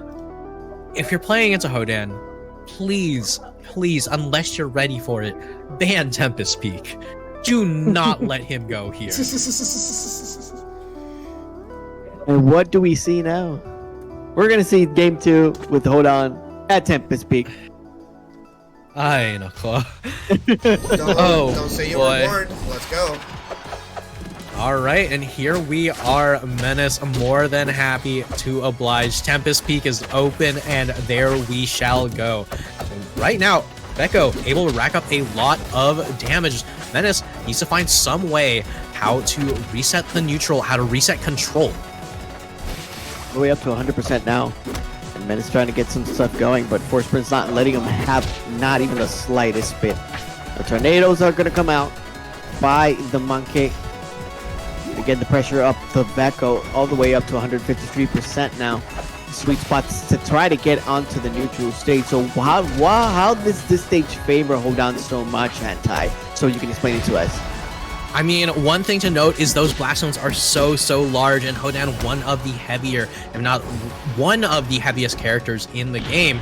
And that side platform, means that Hodan can not only, stay alive for so long and control the entire side platform. If you try to contest him on that side plat and get parried, good luck, because that up strong will kill you so early on this stage. Okay, speaking of actually taking some damage, Vecho trying to get that momentum going one more time. Now, the reason why he lost the stock beforehand was because the cloud, or the sweat cloud that Hodan actually threw out, and this is one of the reasons why Anti actually mentioned that this cage is so good for Hodan. But one of the sweat clouds actually interrupted all the clouds that Force Burn actually put in the way, so they couldn't actually cancel the up special one more time to be able to use it again. And now constantly trading back and forth stocks, one stock apiece, 33% to 27, now 38. This is it. Grab him out of the side. Oh my god, Nice. an early kill. And that's exactly what I was talking about. You have to be so careful on that stage, because it doesn't matter if you're at a high percent or not. That move is balanced around the fact that you can essentially always tech it off of the side of the stage. Now, you take someone to Air Armada, you take someone to Spirit Tree, you take someone to Tempest Peak. Congratulations! You can't tech the side of the stage anymore. Die!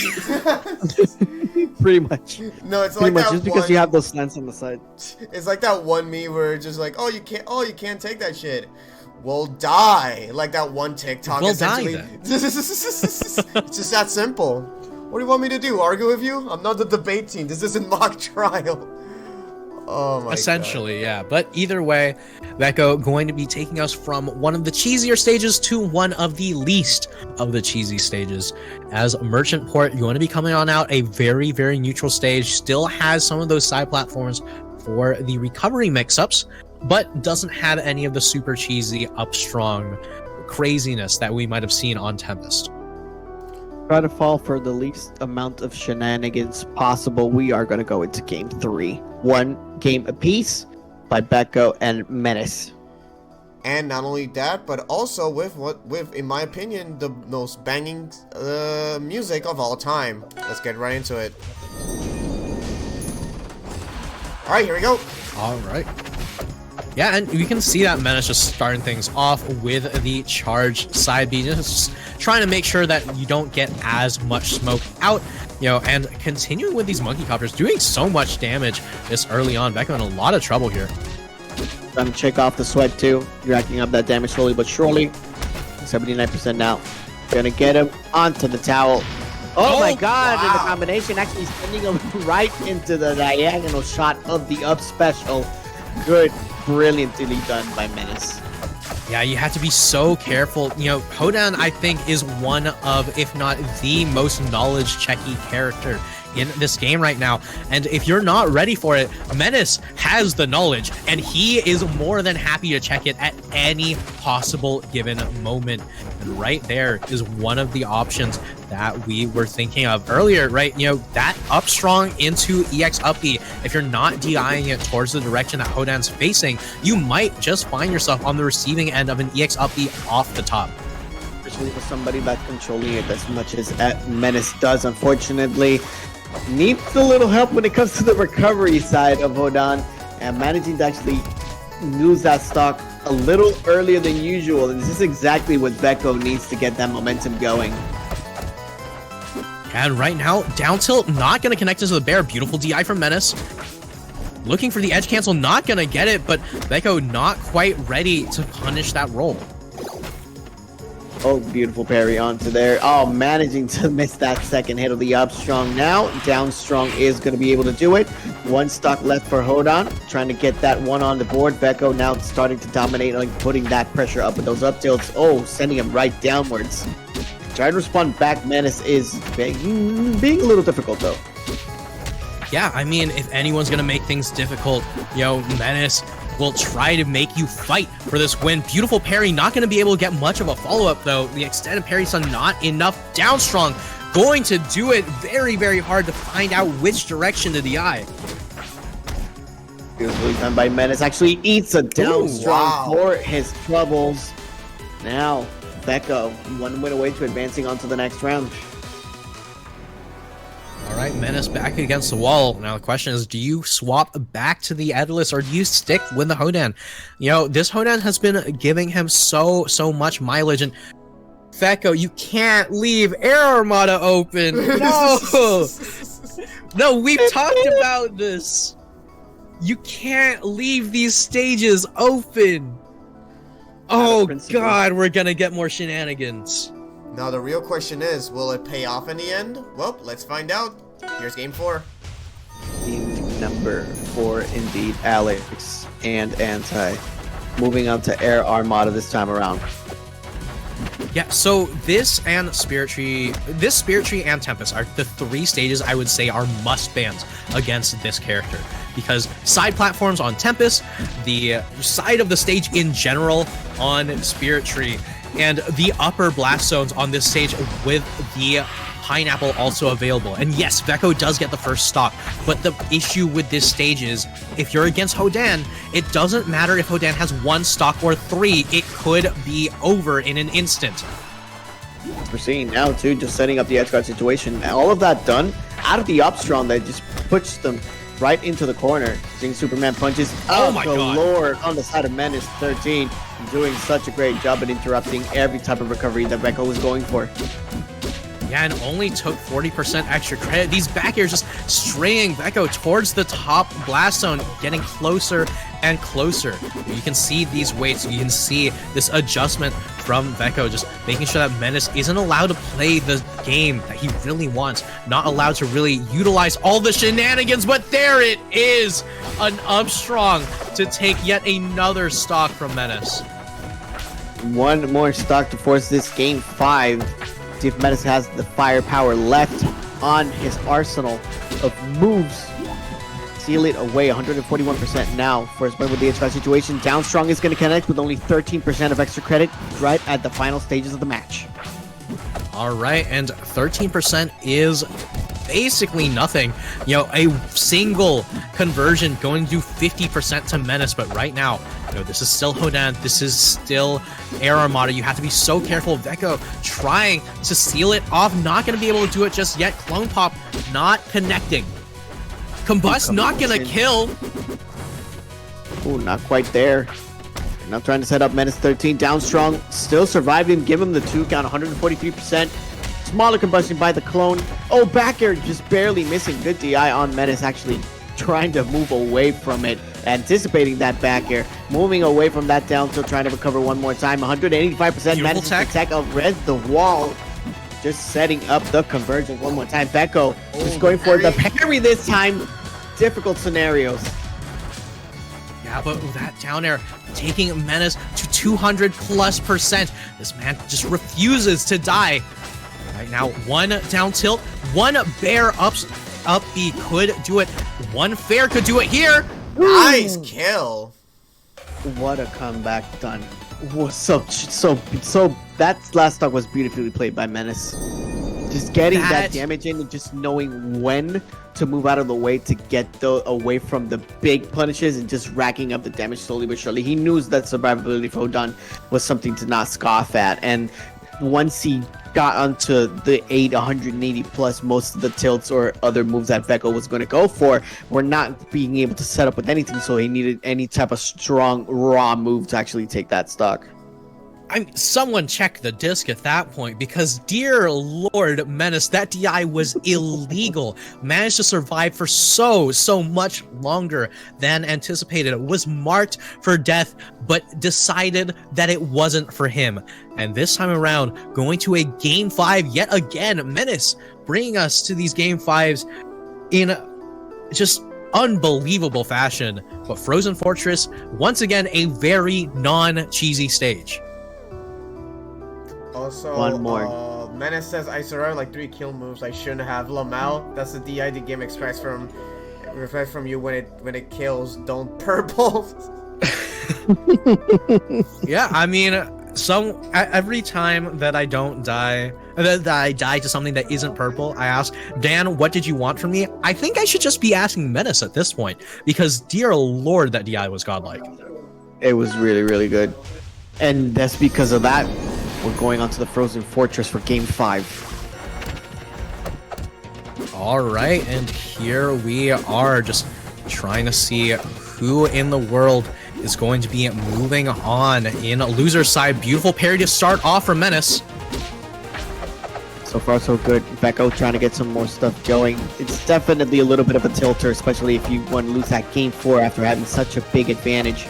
And it's actually proving a lot more fruitful when it comes to actually making those comeback plays. Vecho trying to maintain that sharking distance. Putting that damage up strong, not quite going to be enough, but 123% is not something to scoff at.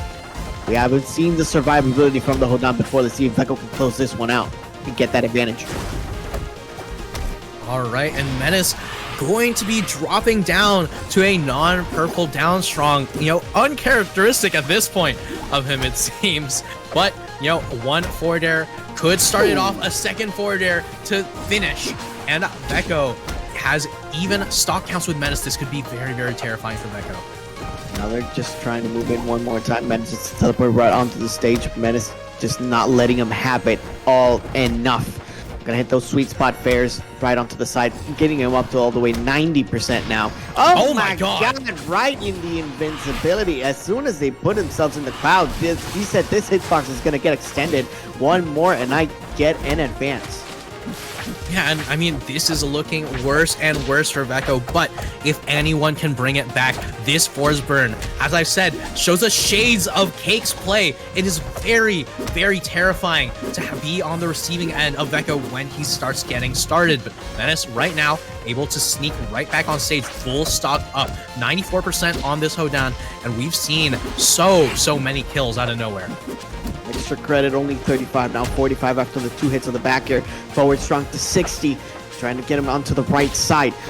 Vecho responding well, just going onto the trade of the combustion onto the clone, trying to send him downwards, see if maybe they can flub a little bit of the recovery. 60% of extra credit done by Menace. Down strong is going to seal it.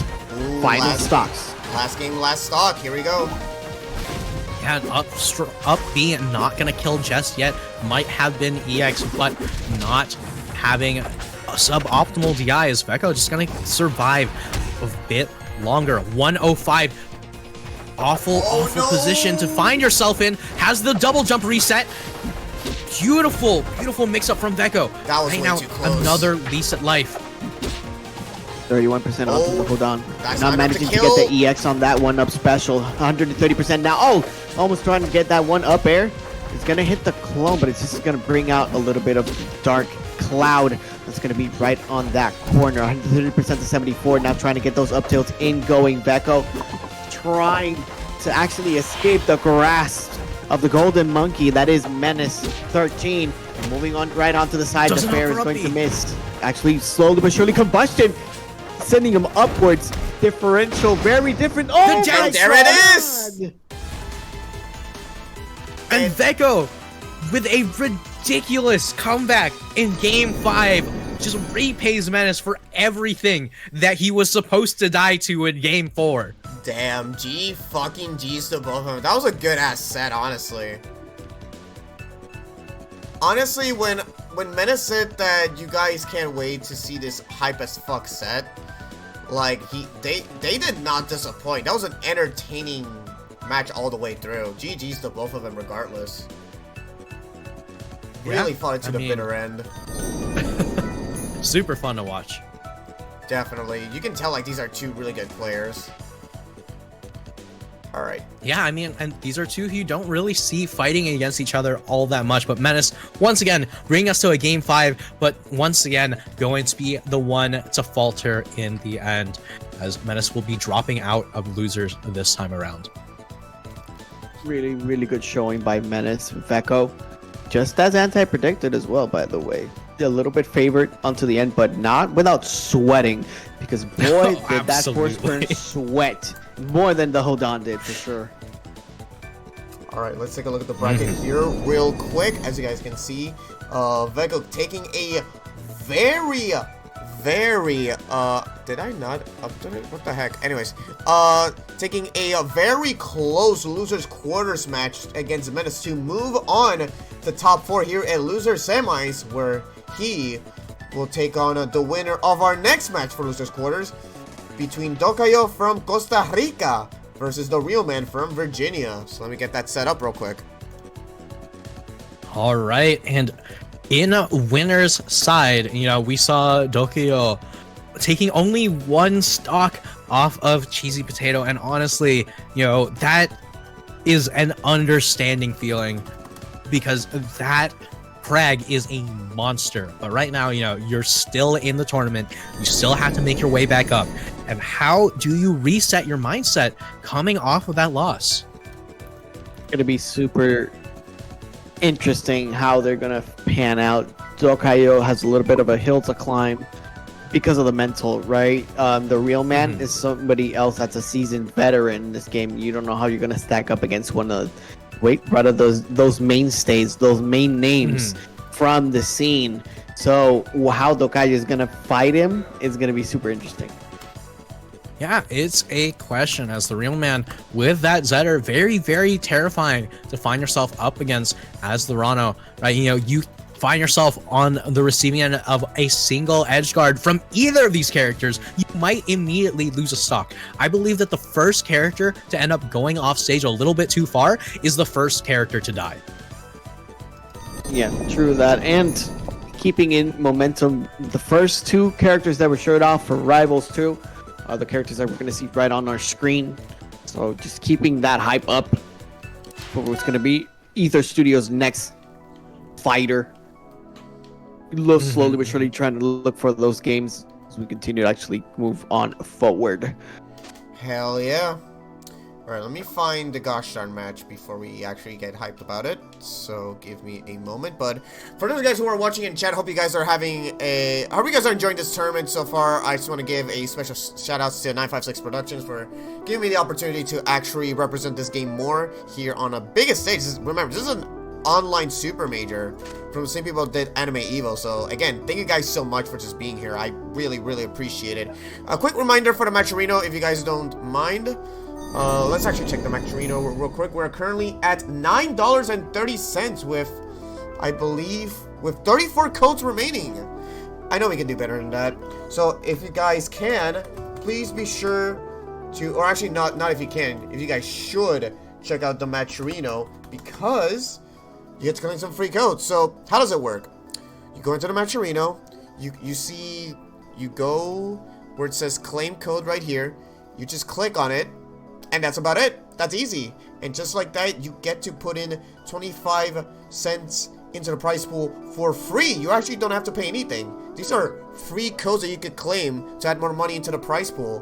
And remember, all proceeds will go directly towards the top 3 of this bracket. So we're currently at $9.30 right now, and we currently have 34 codes remaining. So guys, come on, I know we can do better than this. Do the fucking Matcherino. Let's see if we can get like $20 by the end of the night, shall we? I know we can do it. So again, just be sure to put in exclamation point Matcherino. Put in some free moolah into the prize pool. Alright, I'll do more adverts after this matchup, but with that being said, we're gonna see if both of them can get a piece of that pie, shall we? So this is gonna be a loser's quarters between Dokayo and the real man. This definitely should be interesting, honestly. Alright, but either way, gonna be starting things off on, I believe, Tower of Heaven. Yeah, it looks like there was a skip there.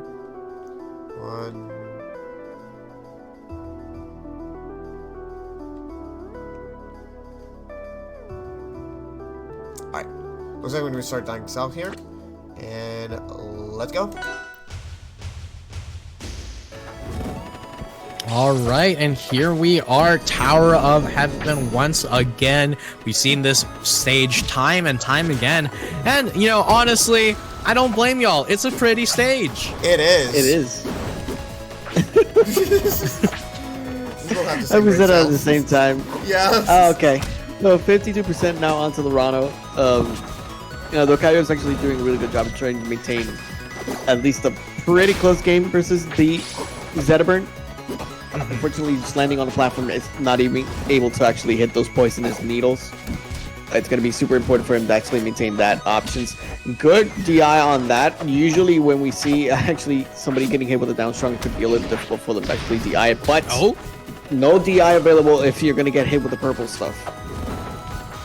Yeah, I mean, a purple galaxy, whatever it is you call it, it's essentially just a moniker of death. As the real man going to be able to take that first stock in a blazing fast speeds, F-Tilt could set up for a lot. We're seeing now the back air hitting with the sweet spot 115%. Zetaburn pretty much recovering what seems to be for free, or at least the up special actually going for the dodge into the platform. Another sweet spot actually going for them. And now Dokayo actually realizing that he needs to contest whatever the recovery Zetaburns is going to go for, trying to throw out those needles. But again, the real man is doing a really good job of just maintaining the mix-ups in which angle he's going to go for, whether it's going to be up or down for recoveries. Yep, solid sweet spot forward air, but not going to be able to do it just yet. I mean, spike hitbox not online though, but 175 and counting. This I was about to say Crag. Zetter is actually living for so long. It's the same thing that we saw in Winterside. Dokayo just needs to find a way how to seal out the stock itself. Yeah, oh my god. Looking like Crag. Wow, Actually trying to go for that double down air and sealing the deal. But overextension, which is going to be perfectly fine, especially from the side of the real man. He does have 2 stocks to play for so far. He's doing a really good job of just racking up the damage onto the Rano one more time. Yeah, but beautiful parry from the real man. Gonna be able to take the control of the needles, take control of the game, and take the entire game itself. Yeah, the real man really establishing the tempo of the game, and Doka's definitely having difficulties trying to keep up.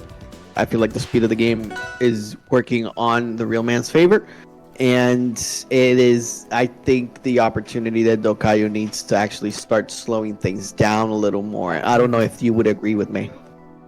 Yeah, maybe, but either way, gonna be moving on to Swampy Estuary, and you know, characters going to their home stages always seems to be a bit of a comfort pick. Just like how Rano on Swampy Estuary not only should be a comfort pick for the player, is also a very strong pick for Rano himself because you have access to so much movement. Those platforms are really going to try to do the work. Landing on them is going to be super important. How they're going to move around them using those wavelands, as we're seeing right now. Like, he has those on point, and that's why we're actually going onto these types of stages from the get-go.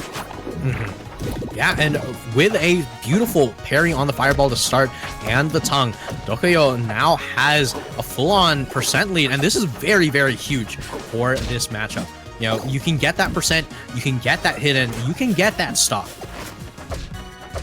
Now 66%, but starting to rack up the damage. The real man is Doka trying to find the angles to actually land on the stage, trying to look for that middle and maintain that advantage that he had at the beginning of the match. But now another fair sending him right onto the outside. Gonna be landing on it. Oh, nice landing him downwards. Beautifully done by the real man. Yeah, I mean, we talked about it earlier, right? If you find yourself off stage in this matchup, if you're playing optimally, your opponent should not be coming back.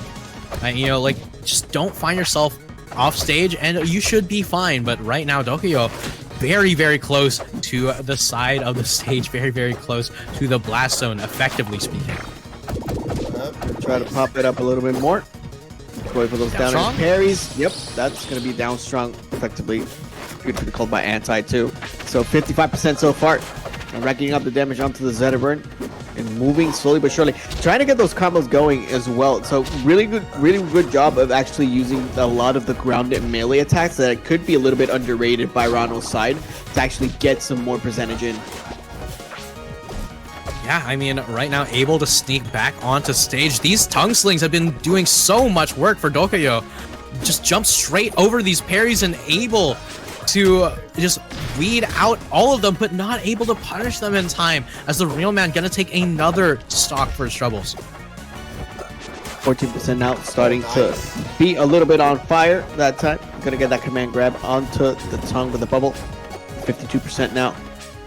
The real man trying to move around, maintaining that space. Gonna burn up the frog one more time.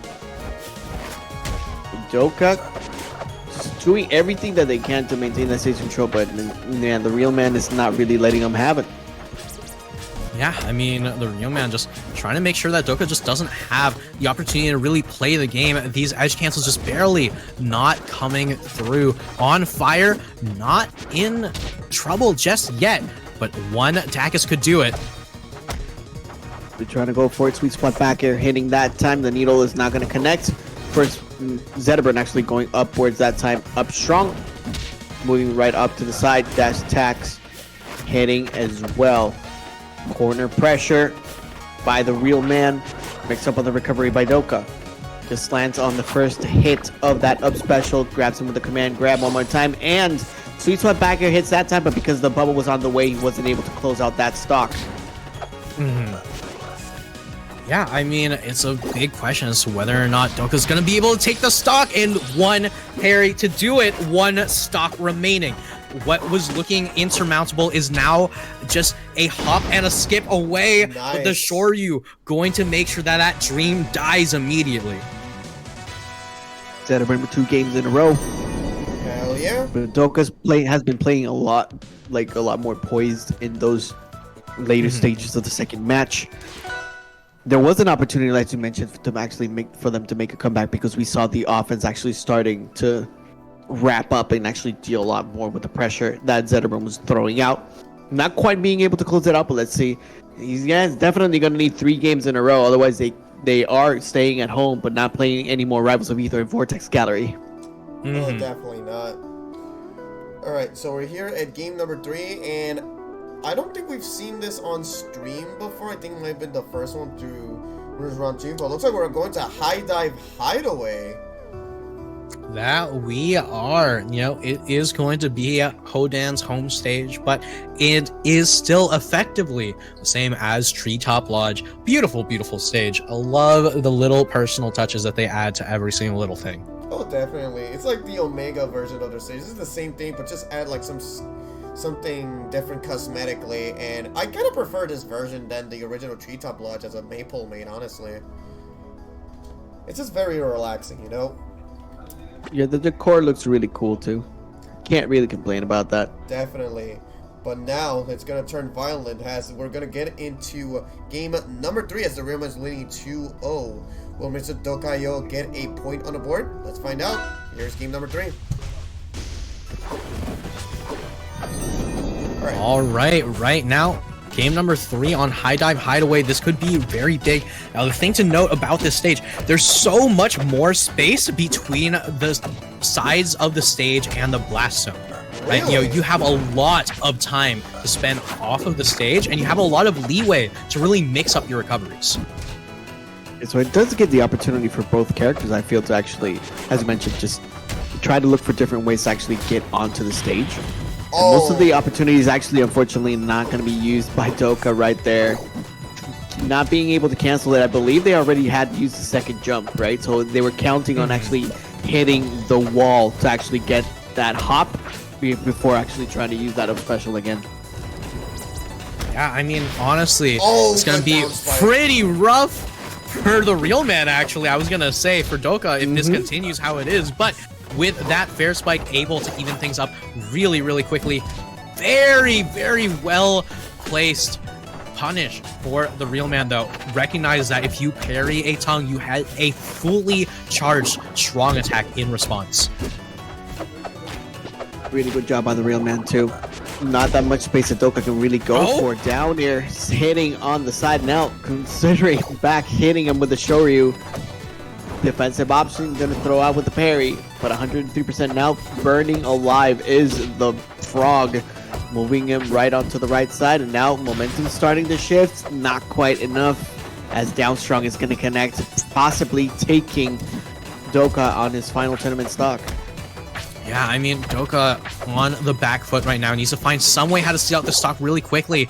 Unfortunately, lost the last one due to a dash attack happening a frame earlier than necessary. And once again, the Real Man finding more and more ways to survive. No double jump on the Frog. Is going to be able to get back to stage, but on fire and off stage is not where you want to be. Trying to land right back, going into the middle. Now the Real Man trying to look inside. Oh, Down Strong gonna send him flying.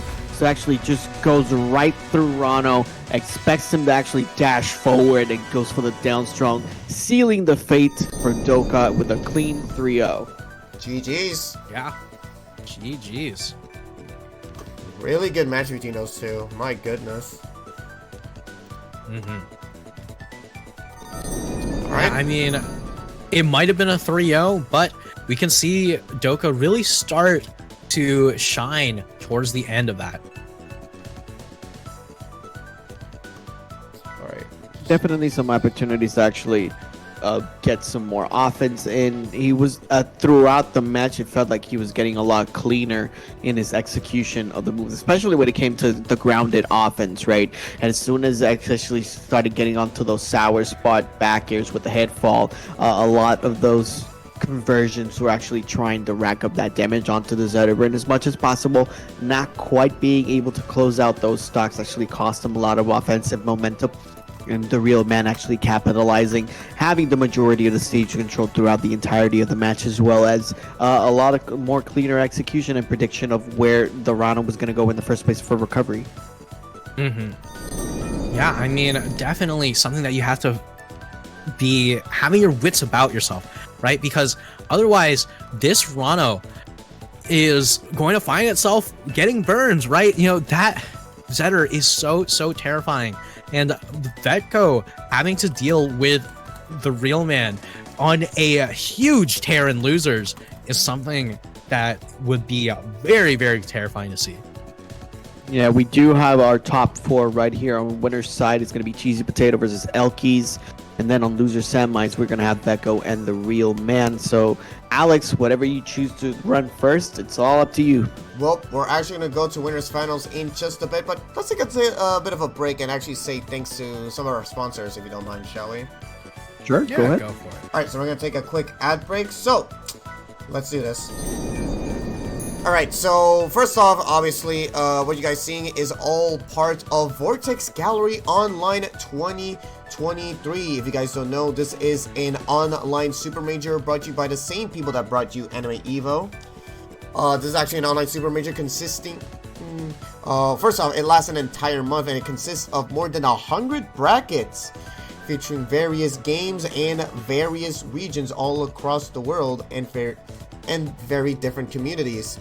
As you guys can see, this is the Rivals of Aether bracket for North America and Latin America North. As you guys seen, we already did the EU and the workshop bracket. The workshop bracket, I need to see that. That shit was wild. I only see like top 4 of that shit. But I am mad I haven't seen a single fucking gay fridge. What the fuck, guys? Alright, I see how it is. First, y'all didn't fucking Tanemachiri Melee, now this. Damn, y'all hate me. Anyways, but, yeah. It's all of those games are all part. Of course, we also had Alien Challenge. We're actually going to be having Skullgirls. We have, I believe Dankuga was earlier today. I think that was streamed by Toast Rider. I'll have to check that out. But yeah, all that's part of Vortex Gallery Online 2023. We're actually in the 3rd week out of 4 for this event. This all ends towards March 5th. So if you guys want more info or if you want to register for the last week's games, then please be sure to check out vortexgallery.moe. Reminder that registrations for the final weekend of Vortex Gallery is still live until Wednesday at midnight in your own time zone. So please keep that in mind when you register. And speaking of which, we got some good ass drip. Like, look at this shit. Like, bruh, this is some really good ass art. So, just put SirDewott956 Productions, and you also have access to the official Vortex Gallery Online 2023 shop featuring various different designs. Really cool ones, in my fact. My personal favorite is the one on the far right, the one that has the maid holding the fight stick. That was actually my favorite. I think that came here today, but I have to check that out. But yeah, really tons of good Vortex Gallery drip. All this is limited time, so please, if you guys are interested in any of the designs, please be sure to check out 956pro.com/shop to get your piece today. And reminder, this might be a limited time, so get yours while it lasts, because it won't last forever, unfortunately. And then, of course, here's the upcoming schedule for my involvement in Vortex Gallery. As you guys can see, we're almost done with the Rivals of Aether NA+LATAM North bracket here on February 25th. And next week, oh my god, it is time for everyone's favorite fighting game, Dino Rex. Have you guys heard of this game, by the way?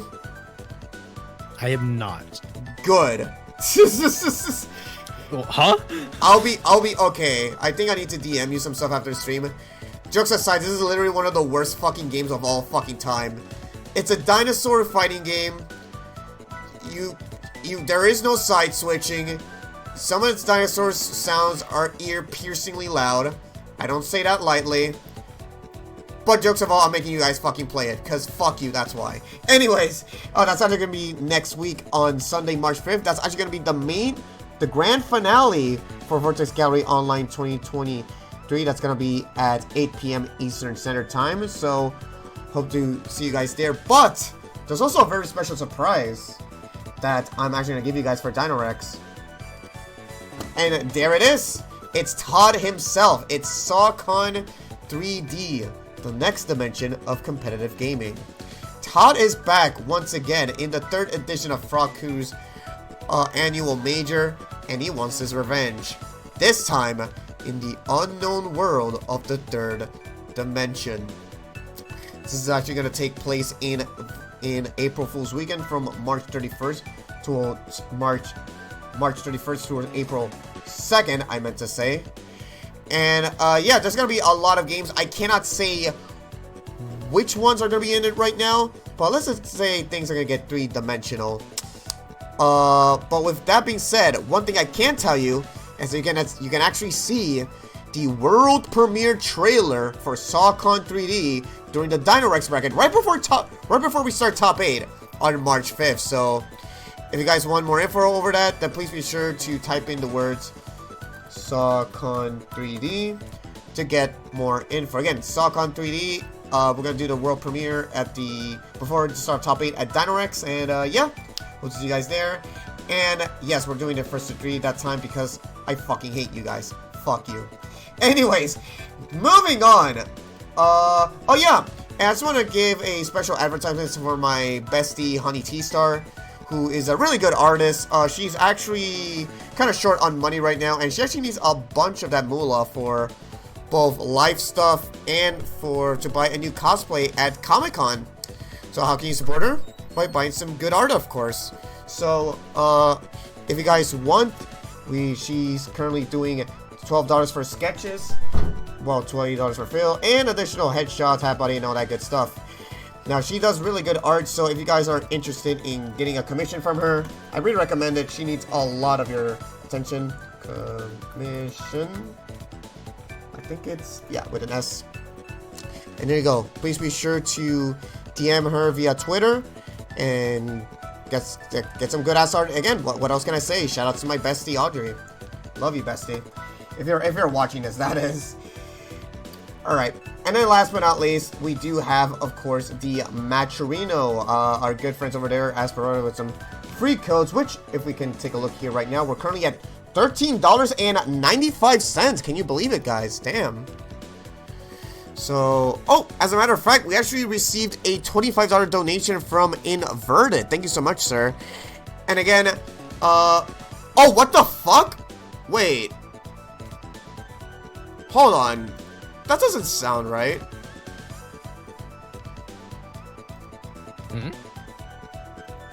Wait. Wait, did someone donate a big ass amount of money? Hold on. Okay, because ladies and gentlemen, we are actually at $40 fucking dollars. Oh my goodness, guys. Wow, thank you guys so much for your donations, honestly. I think it's because of that $25 donation. I think it's more than that. I can't find it. That doesn't add up.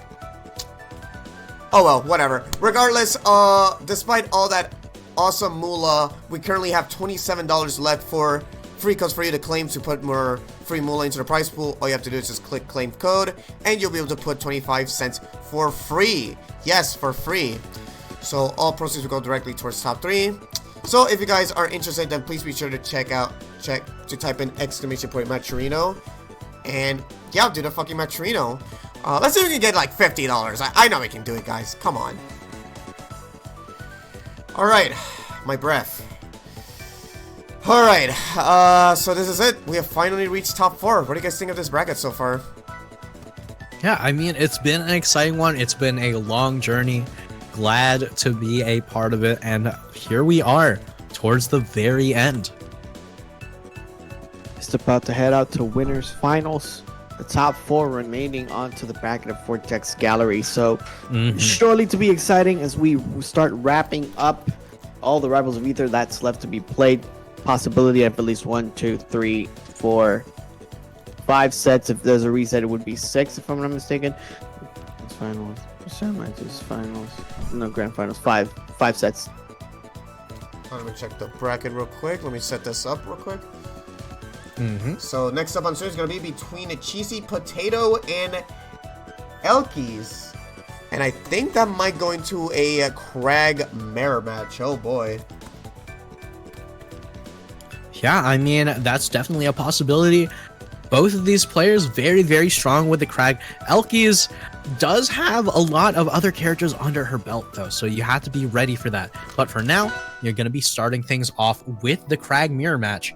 Should be very, very interesting. All right, let me find it real quick. Again, this is... Wait. It's Saul Goodman that's CheesyPotato, right? I keep forgetting that. Yes. Gotcha. Yeah. Okay, just making sure. Yes, Cheesy's Steam name right now is in fact Saul Goodman Gaming. You love to see it. All right, let me switch things over right there. There you go. And yeah, looks like we're going to be starting things out with on Forest Floor. So starting out with a Craig mirror match. It could change throughout the match. Who knows? But yeah, next up is going to be between Elkiies from California and CheesyPotato from somewhere. Let's get right into it. From somewhere. You know, Somewhere from the Cheesy US. is Yeah, I'll say that. she's an honorary Westie, so don't worry. The both West Coast to West Coast, as far as I'm concerned. But either way, Cheesy not looking to make any friends here. Doesn't matter whether you're West Coast, East Coast, or anywhere in between. He's gonna be taking that stock immediately. So for those watching in the stream that are starting off Rivals, how do you think the mirror matches actually work in this game? Because I feel like most of the times they have particular interactions that can happen between them. Is the Crag mirror match anything different in particular? Well, Crag in particular is very interesting because, you know, Crag can always pick up each other's rocks. And one of the big things that Crag and Wall Pillar is actually a very strong recovery option for Crag.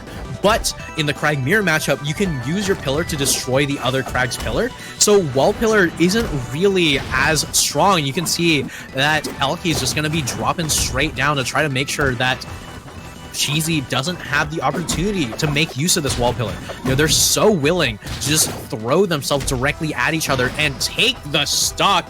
CheesyPotato now firmly in the lead. Full aggression from both Crags right here. And CheesyPotato just trying to cement themselves to get that opposing aggression right on deck. And Elkiies doing the best that they can, actually going for the side special that time. Manages to actually get that wall jump, but another fair sealing the deal. CheesyPotato taking that first game. Yeah, both these players so ready for it all.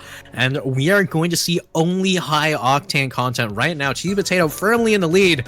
And I've said about Elkiies, right, that she is instinct to the max. Cheesy is just the same. Both these players are more than happy to throw out incredibly silly looking options that work because your opponent was not primed for them in the slightest. Doing a really impressive job right there. We move on to the second game. It seems to be looking for Air Armada, if I'm not mistaken. So it's an interesting counter pick. How do you think this matchup is actually gonna go? Again, it's because they're using the same characters. You would think that both of them would benefit from Air Armada. I am be real with you. Elkiies, very strong player. Cheesy, so much better at cheesing you out on stages like Air Armada. And, you know, it just... Elkiies has very strong ways how to force you how to play her game, but if you're not playing it, and, you know, Cheesy is more than happy to not play it, it's a lot more difficult for her to really get control of the match. Moving into game two that time. Go ahead. Yeah. Oh my god. Oh, wow. I was about to say, right now you have to be wary of these close blast zones. As CheesyPotato is going to be showcasing them before I even have a chance to mention it. The rocks looking with particular colors too. Looking really nice. Oh god. Hey. Oh god. Wait, don't fucking tell me. Don't fucking tell me it's going to end like I think it's going to end. Oh my god, that Crag looking like Gory, just hitting him with so many aerials at the same time. Instead of up airs, this time it's going to be fair successions, right back and forth, left and right, center. Oh my god, what the hell? That was a 45-second match. Yeah, I mean, and that is the wall pillar cancel that I was talking about earlier, right? Where you use your own wall to destroy the other Krag's wall pillar, and it becomes so much harder for Krag to recover. Easy, immediately gonna be taking that one out so fast. Holy fucking shit, dude! What was that? Yeah, Oh this is why God. this is why CheesyPotato is top 10 in the world right now. Like God. the amount of the recognition and adaptation, as well as you mentioned, Anti, knowing how to cheese people in particular stages, just working out so well. Just one win away to sitting just comfortably in Grants. And when I say comfortable, I mean completely comfortable. She has been dominating the bracket through and through. That was a... Yeah, and one thing that I will note, right, these two have actually gone toe-to-toe multiple times in the past week alone, and Elkiies has always been the one to fall in the end, and this time, not opting for the Krag mirror match, opting for the Maple. We have not seen much of this Maple since Riptide. Damn, this is actually going to be interesting, honestly. And might I add from our previous game, which I already clipped, by the way. I'm definitely gonna save that shit. That shit only took 44 seconds. That was a 44-second match. Yep. God damn. Yep. Alright, but now this is Elk's last opportunity in the... Well, not in the bracket, but at least in the winner's side of it. Will Elk be able to force a comeback in this matchup? Well, we're gonna see if the change in matchup will pay off in the end. Here is game number 3 in Julesville. Okay, so what do you think of this stage in particular as a counterpick for Elkiies using Maple? I mean, this is a very neutral-based stage, and I'm almost certain that Cheesy had banned out Endless Abyss because that's Elkiies' favorite stage. So this is about as close as you can get to Endless Abyss. You're having that moving platform right on the side that time. Gonna crack that whip. Actually trying to get some more momentum going. This is the type of movement and offense that we want to see from Elkiies. Unfortunately, gonna lose that stock after the upstrong from CheesyPotato right after to punish that parry. Yeah, I mean, and I will note that the Maple changes after Riptide is something that Elkiies just still hasn't really gotten used to, because what they ended up changing specifically is the rewrap timings, and Elkiies very strong with the rewrap, but if she doesn't have access to the way how she wants to play this character, how do you actually play the game? Yeah, not that well indeed. Actually going for jab 1-2 forward tilt, sending him right onto the bottom side, putting... Oh my god, Wow. They put the block there on purpose to actually not make him recover? Or was it going for actually display? I think right there she was just trying to make sure that there wasn't really the option to wall jump up air from Elkiies. Very difficult to recover in that kind of a scenario. Just cuts off a lot of Maple's options right there. CheesyPotato, it's telling us, hey, this bracket's been going on for a while. Let's speed things up a bit.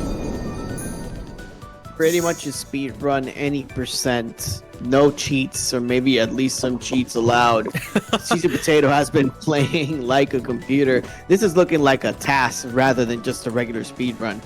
That was essentially an 80% speed run, honestly. That's like 0-star. That was tool assisted if I've ever seen it. Like, no, CheesyPotato has been on fire. Oh, absolutely. Definitely. But either way, gonna be moving back into the loser's side. It's a question of who can actually stop this ridiculously powerful Krag. Well, we have possibly 3 nominees here according to the bracket, because next up on stream is actually going to be between Vecho from Canada and the Real Men from Virginia. So let me get that set up real quick. And things are going down to the wire, honestly. There go. Here, if TSH wants to load at us, there we go. So going back into the loser side of things, still in the top 4 territory.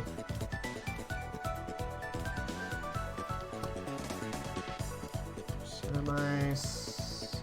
The Real Man. There we go.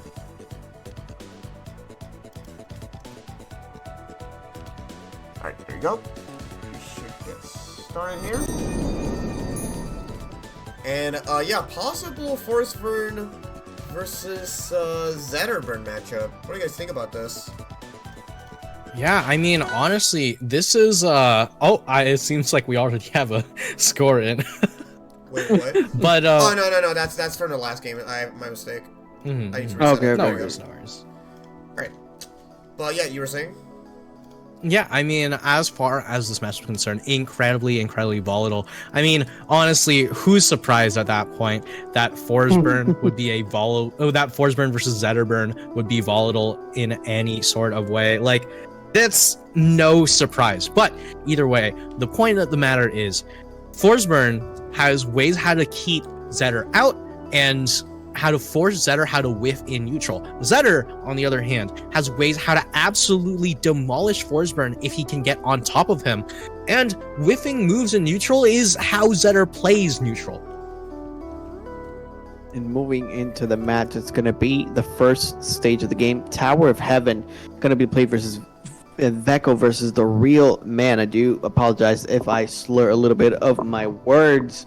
I've been up all day. I just finished commentating some Smash Ultimate singles today, and then I came right back to my home to set up everything to actually cast some more rivals. But, you know, my commitment towards Alex goes beyond my current physical state, so let's get it. You're welcome. Like, here's the thing, me and Chopper, we both had to, like, speedrun our way towards our house just to shut this shit up. It wasn't easy, but we managed to get it done somehow. Dude, there was no way I was gonna miss commentary with Anti. I feel like I wanted to be that type of sponge, especially trying to get some stuff going just as the Zetterburn is actually getting a lot of momentum in. First Blood's being done galore by the Real Man, but now Vecho is starting to respond. Yeah, I mean, Vecho is coming off of an insane nail-biter of a set against Menace 13 that we saw earlier. Meanwhile, the Real Man has been on a tear through losers, 3-0 into 3-0, and right now looking to take another stock, to take another name, and Vecho not obliging. Weak bear into strong bear, just gonna make sure that no matter how much percent is on the fours, the first stock is going to be his. Man, it's just like you mentioned before, Anti. Shades of Cake Assault, especially when it comes to that aggression with those back airs. He just knows where to put them and where to hold them and fold them and knowing when to walk away.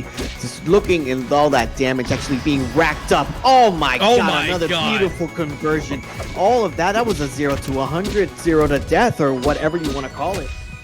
Yeah, I mean, you were saying Vecho knows exactly how to fold him, and right now, the Real Man looking a little bit like Origami, taking so much damage. And right now, Downstrong barely not going to be coming out in time. Beautiful shine from the Real Man, but not going to be able to get the dare. Trying to set up that edge guard situation. Trying to be as masterful as we saw Anti with the Origami call, just made a couple seconds ago. But now actually trying to set up with a Cloud back there, sending him right onto the right side. Oh my god, forward strong hitting him. Vecho seems to be operating on another level with the prediction on the roll in with a down strong. Man, and these are game 5 style reads. In game number 1, Vecho has the download so early on. You have to be feeling it if you're the Real Man. Really well done by Vecho. And that's one of the reasons why the momentum is going to be so important when going on to that loser's bracket as we're going into game 2. It seems to be Spirit Tree. In a volatile matchup, we're going to have a volatile stage, and there is nothing but carnage in the wake of these two fire creatures. Yo, Neutron, you're finally here. Finally. Way Rivals now. Let's go. Well, hey, Neutron, I hope you've been doing well. Welcome to the Rivals team. We're actually almost getting started with top 4, as a matter of fact, as we are going to go into game number 2 of this possibly hype set, so let's not waste any more time and let's get right into it. Let's go. Also, sucks that you can't be here, Nutria.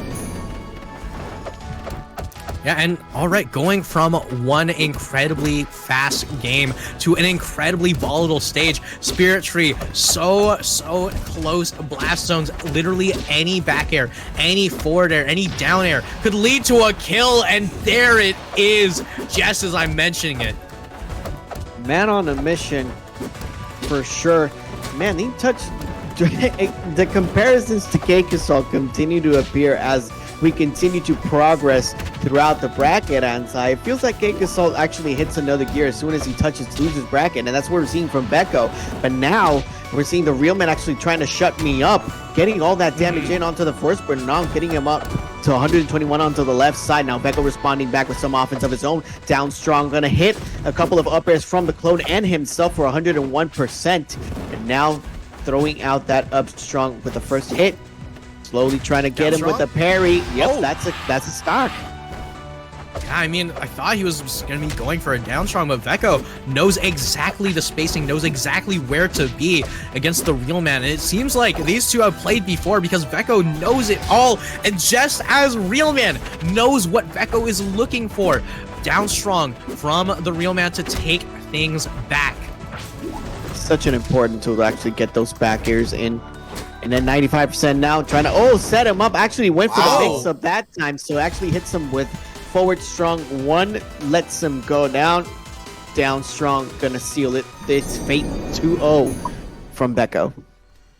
Yeah, I mean, this is a crazy set to watch so far, Chopper, and I am so happy to be casting it with you because this is when the bracket really comes to life. You know, we've seen some really crazy back and forth here and there, but once we start getting down to top four, that's when the cream of the crop is really what's left. And Vecho making the losers run from the DQ in winners, looking to make a 3-0 statement on the real man's 3-0 run. Trouble Pond gonna go be the stage for game number 3.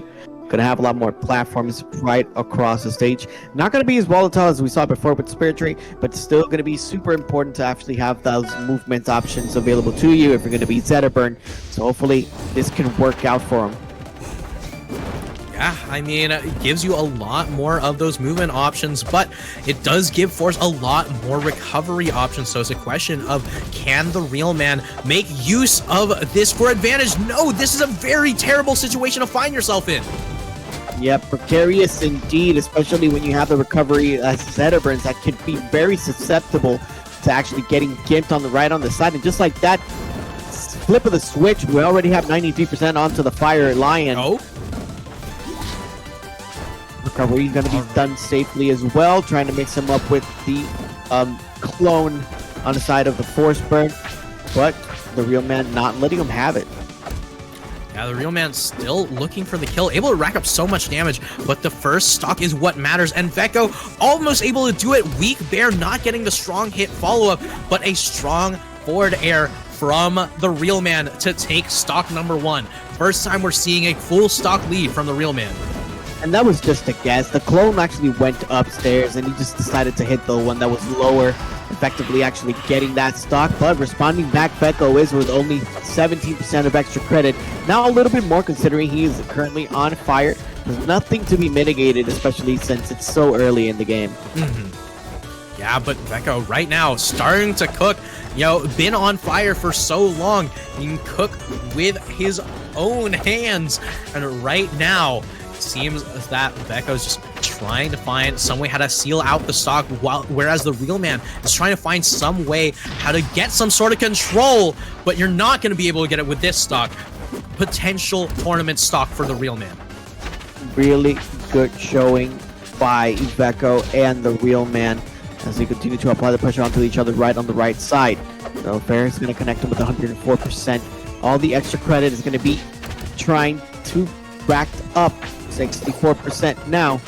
Carry onto the fire. It's going to give him some invincibility, not being able to punish it with any type of offense. Now the real man trying to move himself to actually force that stock to be eliminated as fast as possible. And right now, Vecho has a full stock to play with, 105% on this Zetterburn, just trying, looking for some way to do it. Up air from Vecho, going to deny a second forward follow-up. Down strong, there it is! Nice! Oh! And just like that, ladies and gentlemen, Vecho takes a clean sweep 3-0 against the Real Men and will be moving on to losers finals. GG to both of them. Very well played by both players. Vecho just edging him out right at the end for that game number 3. The other games were a little bit more lopsided, but you know, the Real Man really showing a lot of heart. Yeah, I mean, the Real Man clawed his way up to this point, you know, just absolutely put on a show 3-0 into 3-0 into Vecho, who's coming off a just heart-rending set against Menace, just so close there. And Vecho is out for a vengeance, really wants to make it into that grand finals, but Elkiies now the one standing in his way. The winner of that faces CheesyPotato and Grants. So let's see what's going to happen in this set. I am very excited to see this first burn actually do some damage onto Elkiies. So hopefully we can get a 5-game set out of this. See who's going to be the better matchup for CheesyPotato and Grants. Yeah, only time will tell. But either way, I do believe it's going to be the Crag coming back out. You know, the Maple didn't do too much work into CheesyPotato in winners. So I believe that Elkiies will probably choose to stick with the Crag for losers. Yeah, I agree with you. Crag has already been very just warmed up. And the Maple hasn't been coming out like you mentioned beforehand. And Maple is one of those characters that requires a lot of execution. And if you don't have it warmed up from the beginning, it can be a little difficult to actually transition from character to character. And those types of difficulties, we see it even in the highest level of play. Yeah, I mean, absolutely. We saw Elkiies getting punished earlier for going for a rewrap combo that would have worked had it been a few patches before, but she still has not adjusted, and it doesn't seem like she's really caring to adjust to the new changes, instead just opting to play other characters that she knows super well. Here we are going to be Elkiies versus Vecho. Elkiies. Okay, I'm sorry. Elkiies. Okay, it's Saul Goodman. There you go. Nope. Okay. Saul Goodman is cheesy. Okay. Make it that. Nope. That's the first one. No. Go up, down, left, right. To the right. To the right. No. There we go. Yep. There we go. Nope. Yeah. That's the one. This is okay. Just to make sure. Okay, yeah. So this is the first one. Okay. Yeah. Okay. Yep. Yeah. Yes. Ethereal Gates. Ethereal Gates gonna be the first game. The matchup. Elkiies sticking with the Crag like anti-mentioned, and Vecho are going for the first burn.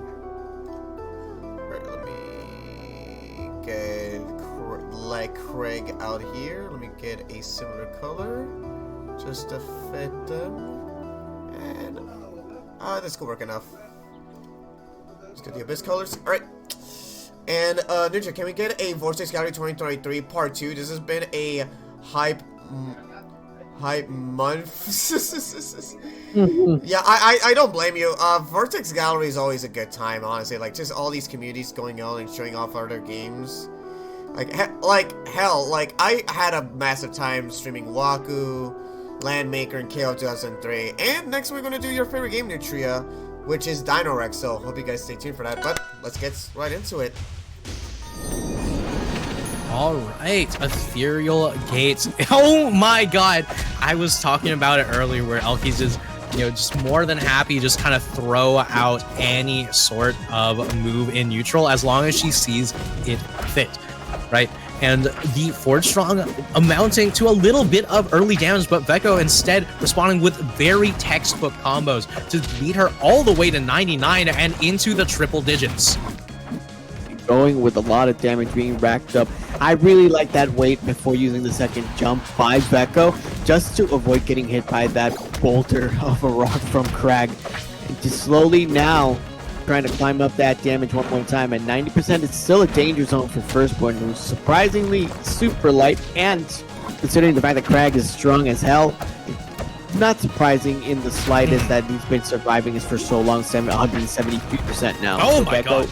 Oh, next to the recoveries that time, so up till up air gonna hit him, and now all the advantage that had Vecho at the beginning of the game has pretty much disappeared, because we have Elkiies defense coming through. Yeah, I mean, I have to note that option coverage from Elkiies was absolutely insane. You know, she jabbed the clone, up tilted Vecho, and then still followed up. She's so ready to deal with all of these clone shenanigans. This is what separates maybe the top of the top. Somebody who's trying to do the best that they can, and Vecho is definitely proving that. He's one of the best there are right now. That force burn is no slouch when it comes to racking up damage and getting those kills, especially with that back air. Yeah, but right now, Elkiies just seemingly having heat-seeking moves, just does not care whether or not there's smoke, just looking to hit Vecho directly. But Vecho, once again, I've said time and time before, you know, shades of Cake Assault, just continually bringing out the correct option every single time. So this is crazy option versus correct option. And right now, it seems Vecho is going to be the one taking the lead. 111% knocking off all the way up to 127. Now the mix-ups on to the parries, you're gonna get that. We are in the ethereal gates, everything starts going purple. All right, and everything going purple, and right now both players looking for a purple. Elkiies already looking for it, all not going to be able to get it. Vecho setting her off stage, making sure that she doesn't have a chance to come back, but we've seen this Crag live for forever. Oh, beautiful parry right there. Forward strong is going to be the option actually used for Elkiies. You got to make sure that they rebound, not quite going to be able to tech that right on the floor. 106% to 114.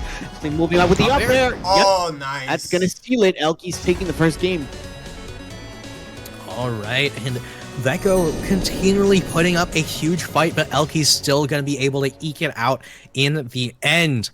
As game number 1, Nailbiter already going to be going over to Elkiies.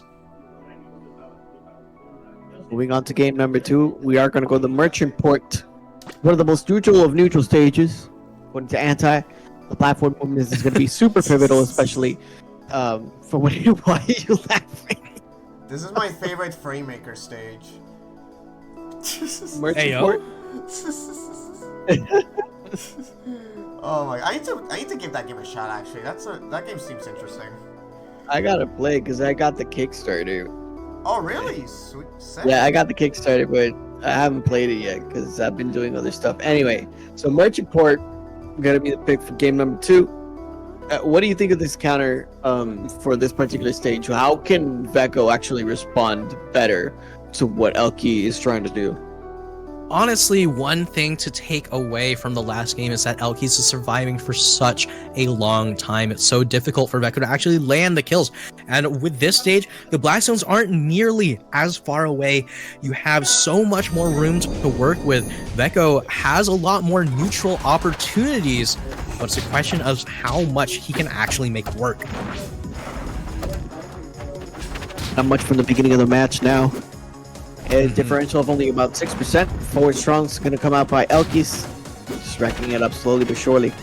And one of the mix-ups, if you haven't played Rivals of Aether that much, as soon as you're going to see him actually gonna go onto the rocks, it's just gonna go downwards, and that's why the platform from Merchant Port can be beneficial for Elkiies in this particular matchup as well. Trying to get those mix-ups in too. Pretty tight game so far, I would say, Anthony.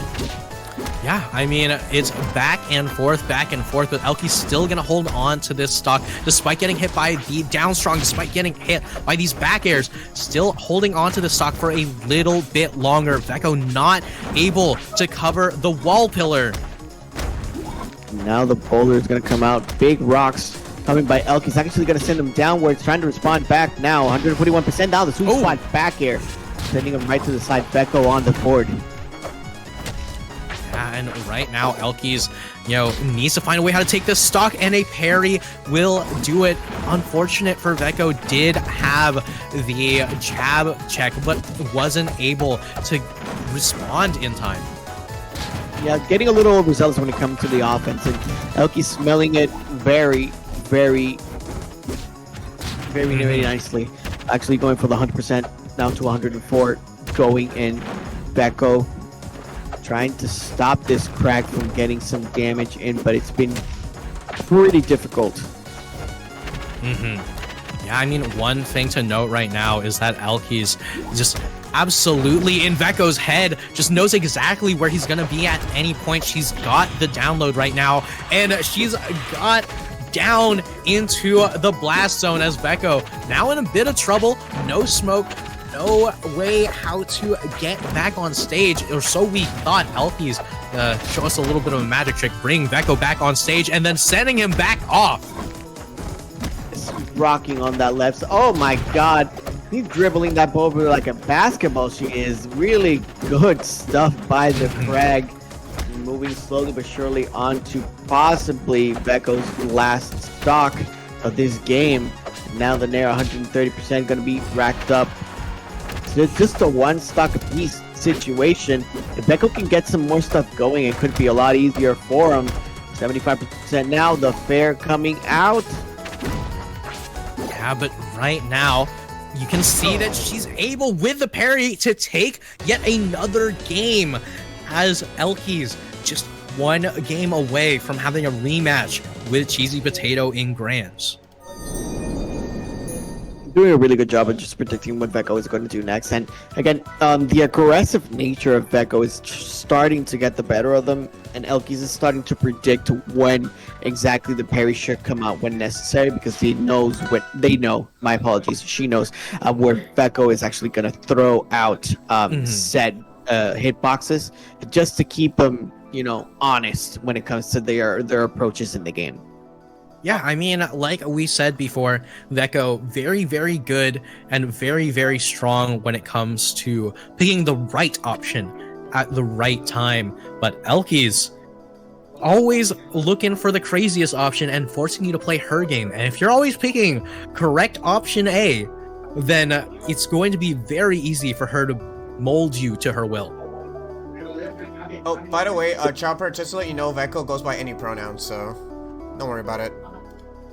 Okay, no, I just like to make sure as well. Yeah, no worries. Again, okay, so game number 3, they're gonna run it back. We make sure, by the way, that this isn't a repeat. Yeah, no, the it's last match not. because It has a like, different duration, so don't worry. Yeah, I know.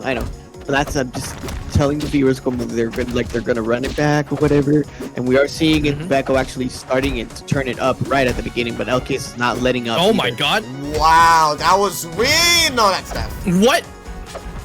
That's... Oh god! What just happened? Yeah, I mean, it seemed like Elkiies had a really strong read on Vecho, and all of a sudden just did not notice she didn't actually get the hit. And, you know, doesn't open her eyes in time, falling asleep at the wheel, as Vecho gonna be able to take stock number 1 in a dominating fashion.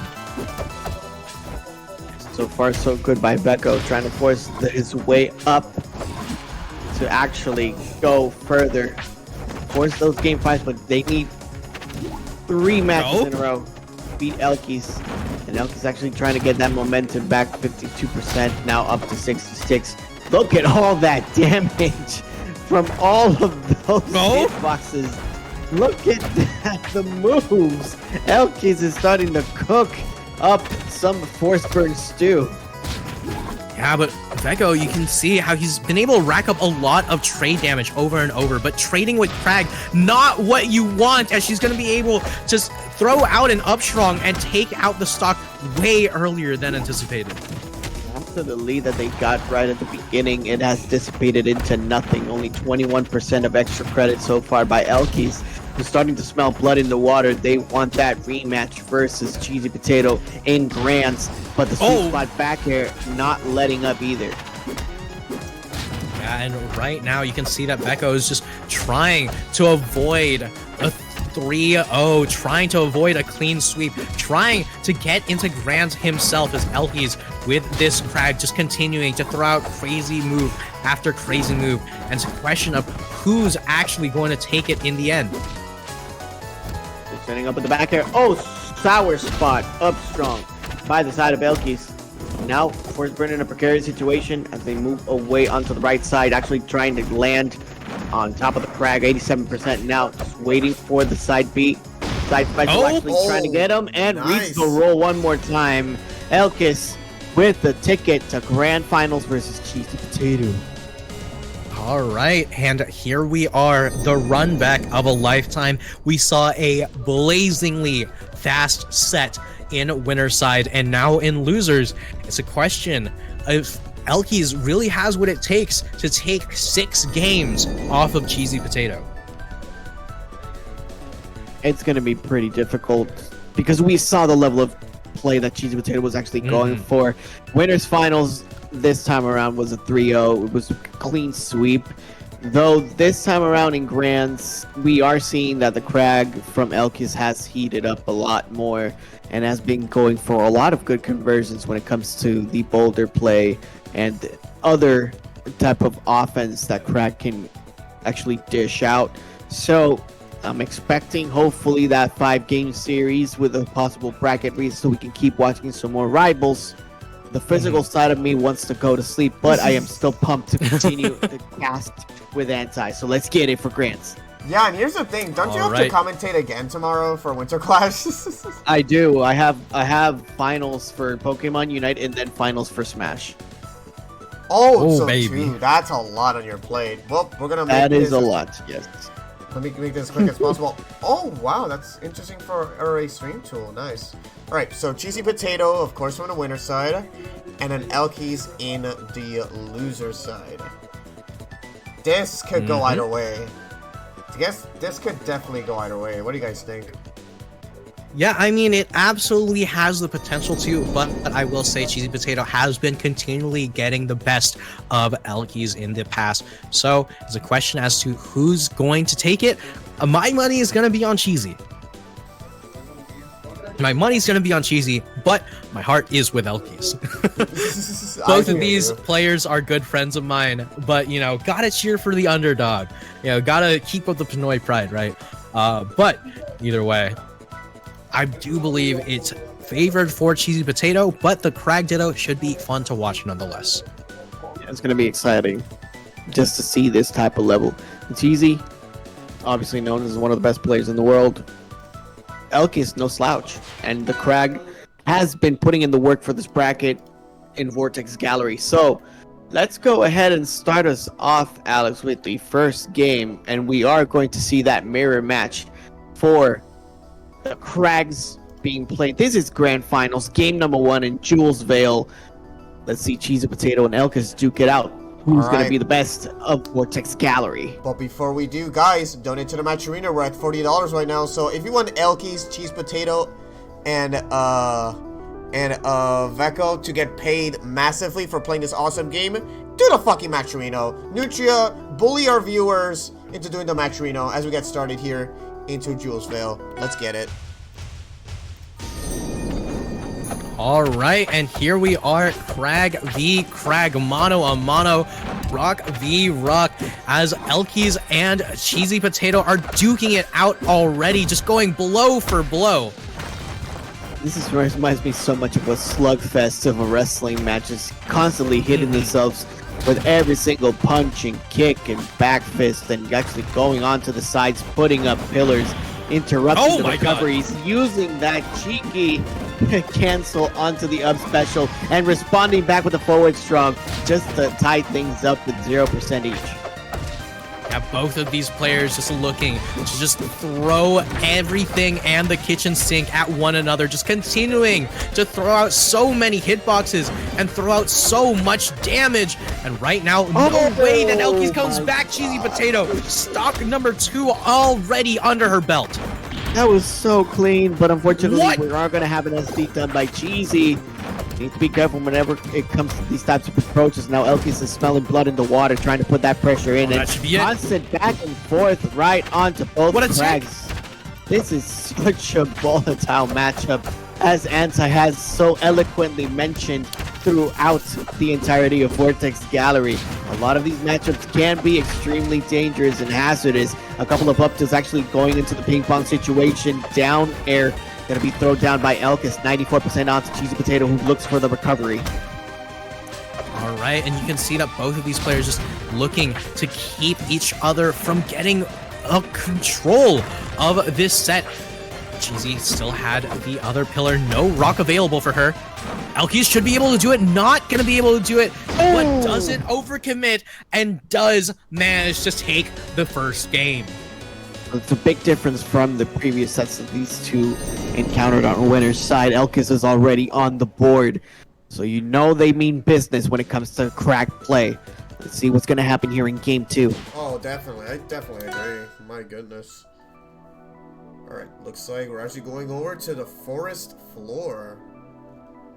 And we're still getting a Craig mirror match for all of our lovely viewers here, so let's jump right into it. Alright, Crag Gaming is the name of the game, and Elkiies just absolutely going straight in with the dash attack on round start. You know, we're used to seeing things like Rock Pool, we're used to seeing things like, you know, the Dacus, but Elkiies just opting for a slightly more standard start that actually throws everyone else off guard. Doing such a good job too, but now it's CheesyPotato's turn to get some more offense going. And the differential is not that much as the rock is going to come out one more time. Oh my god, look at that ping pong situation set up by Elkiies. And now forward strong's going to come in by CheesyPotato to try to protect themselves. Now forward air, sending them right onto the side. Let's see if he's going to be able to recover. Actually lands on top of the rock. So beautiful movement by Elkiies. It's beautiful survivability. Yeah, and she's just trying to survive for as long as possible and still able to hold on to this stock. That pillar going down, very, very crucial, but beautiful, beautiful recoveries coming out from Elkiies as both Cheesy and Elkiies are just pushing each other to the brink. First stock decides this game, might decide this set. Really, really good recoveries all around by Elkiies, who just draws that first blood after that forward air. And the most of the times that actually going for that little hop after the up special as soon as you cancel the pillar have been MVPs for Elkiies. With that said, CheesyPotato not letting up, getting that fair damage into. Yeah, I mean, the Nair coming out doing so much work, but the down tilts in response from Elkiies, 54 to 55. You could not ask for a more even game. And right now, both of these players just looking to try to eke out the second stock, still going blow for blow, toe to toe, and just rock for rock as forward air are going to just continue to rain down from the skies above. You want to eliminate the pillars options, you have to start going upwards. The vertical options from both players are going to be so pivotal for this set. Pillar's going to get broken down by CheesyPotato on behalf of Elkiies one more time. Fair sending him right onto the right side. And another fair sealing the deal. One more stock to tie up the set. And right now, Cheesy has the opportunity to get a lot of extra credit as Elkiies, you know, she's just trying to get another stock. There it is, only 21% on this crowd. That is a single interaction and already evened back up just like that. Elkiies and Cheesy, toe to toe, blow for blow. I cannot believe that is this crazy. And those rock setups have been coming and going throughout the tournament, but particularly we saw all those plays in losers finals anti. So that's why we're seeing Elkiies actually being a lot more consistent when it comes to actually dealing with CheesyPotato's damage and offense.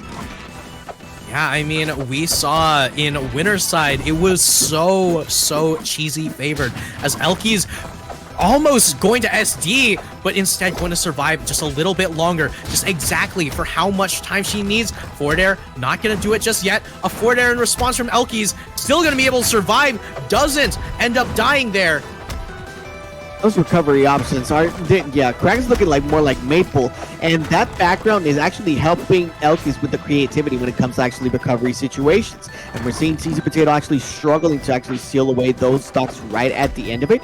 Going slowly but surely, the rock is going to do some heavy damage, manages to put up the pillar one more time, and just putting the rock in that precarious situation, hopping into the stage. The fair is going to do it, so Elkiies one win away from actually resetting. Yeah, one win away, and that could be it. But if anyone is going to put a stop to it, CheesyPotato's the only person left. But Elkiies, right now, I asked earlier, who can stop this unstoppable machine. And Elkiies seems to be the only one to have a chance at taking down CheesyPotato's Crag. Oh wait, it's 2-0 Elkiies, right? Yes. Okay, gotcha. Going to move into game 3 this time, and it's going to be home territory for both Crags involved. So we're going to go to Rockwall for game number 3. All right, Rockwall, here we come. One of the most fun stages to be commentating on, because it is so fun to see how volatile this gets. Those blast zones are so close. We are not going to be seeing these players live to 200% this time around. I would not be surprised to see them die at 2. How about 8 this time? As we're going into CheesyPotato actually getting some racking damage in. Rockwall going to be the pick this time, and CheesyPotato is definitely not letting up, actually moving up right onto the side. Recoveries galore from both of them. Fair going to send them upwards. So they knew that Elkiies was actually trying to go on the upside, and that's why they put the wall in just a couple of fairs to seal away that first stock. CheesyPotato is definitely what a parry and determined. What a conversion! Said it at the same time too, Anti.